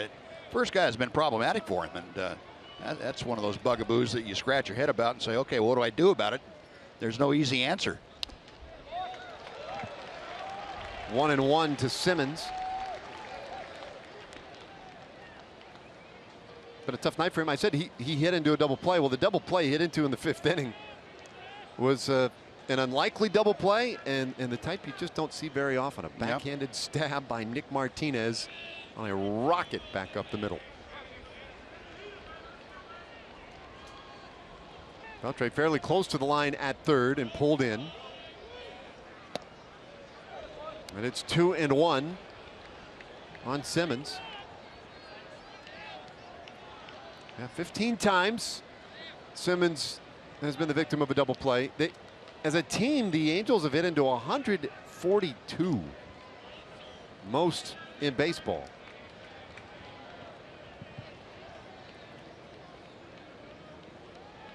Went for a little 6-4-3 right here. How about a 1-6-3? Okay, well, we can do that. 1-4-3. 1-4-3. How about it? There we go. Dyson to Odor to Moreland. Well, if you keep asking, eventually you're going to get an answer, and you got the answer. Nice job by Dyson to give Odor, even though that Rudnett was not close to the bag when he threw that ball, he led him to the bag and gave him a throw he can handle up about chest high. Sam shuffling his feet there so he gets the proper balance. Odor racing across the bag and had to throw across his body, which for him is no problem. Now, good job getting enough on that. Now the base is empty. And the Angels down to their final out. And Dyson pumps in strike one.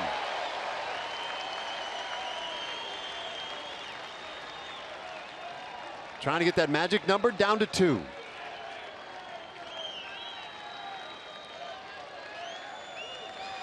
Ortega with 1 hit today. Taps it foul. And now the Angels down to their final strike. A win here would also ensure the Rangers of a series win, a season series win against the Angels, for what it's worth.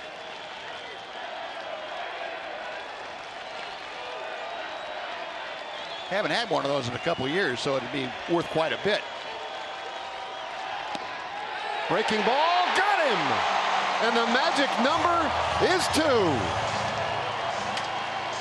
Sam Dyson closes off his 35th save, and the Rangers win yet another one-run game.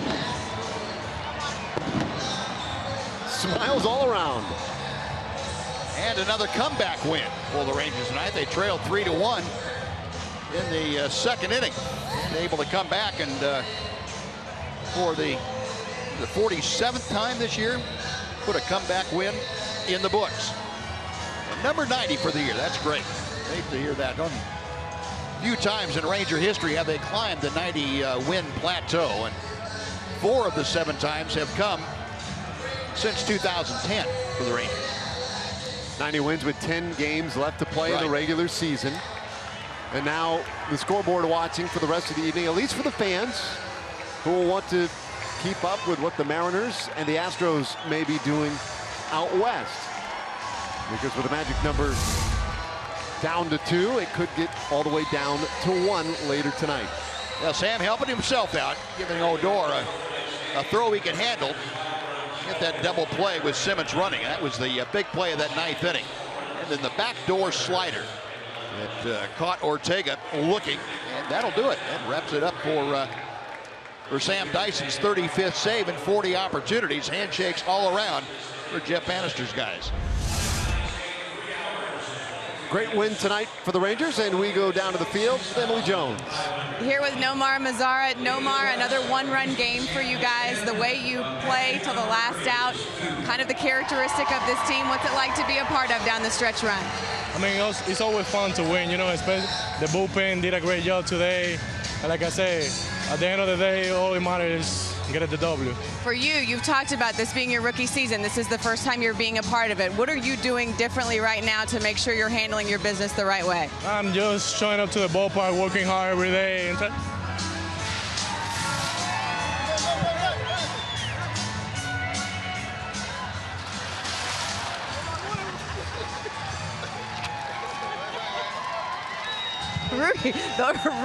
Rookie's too short to get you on his own.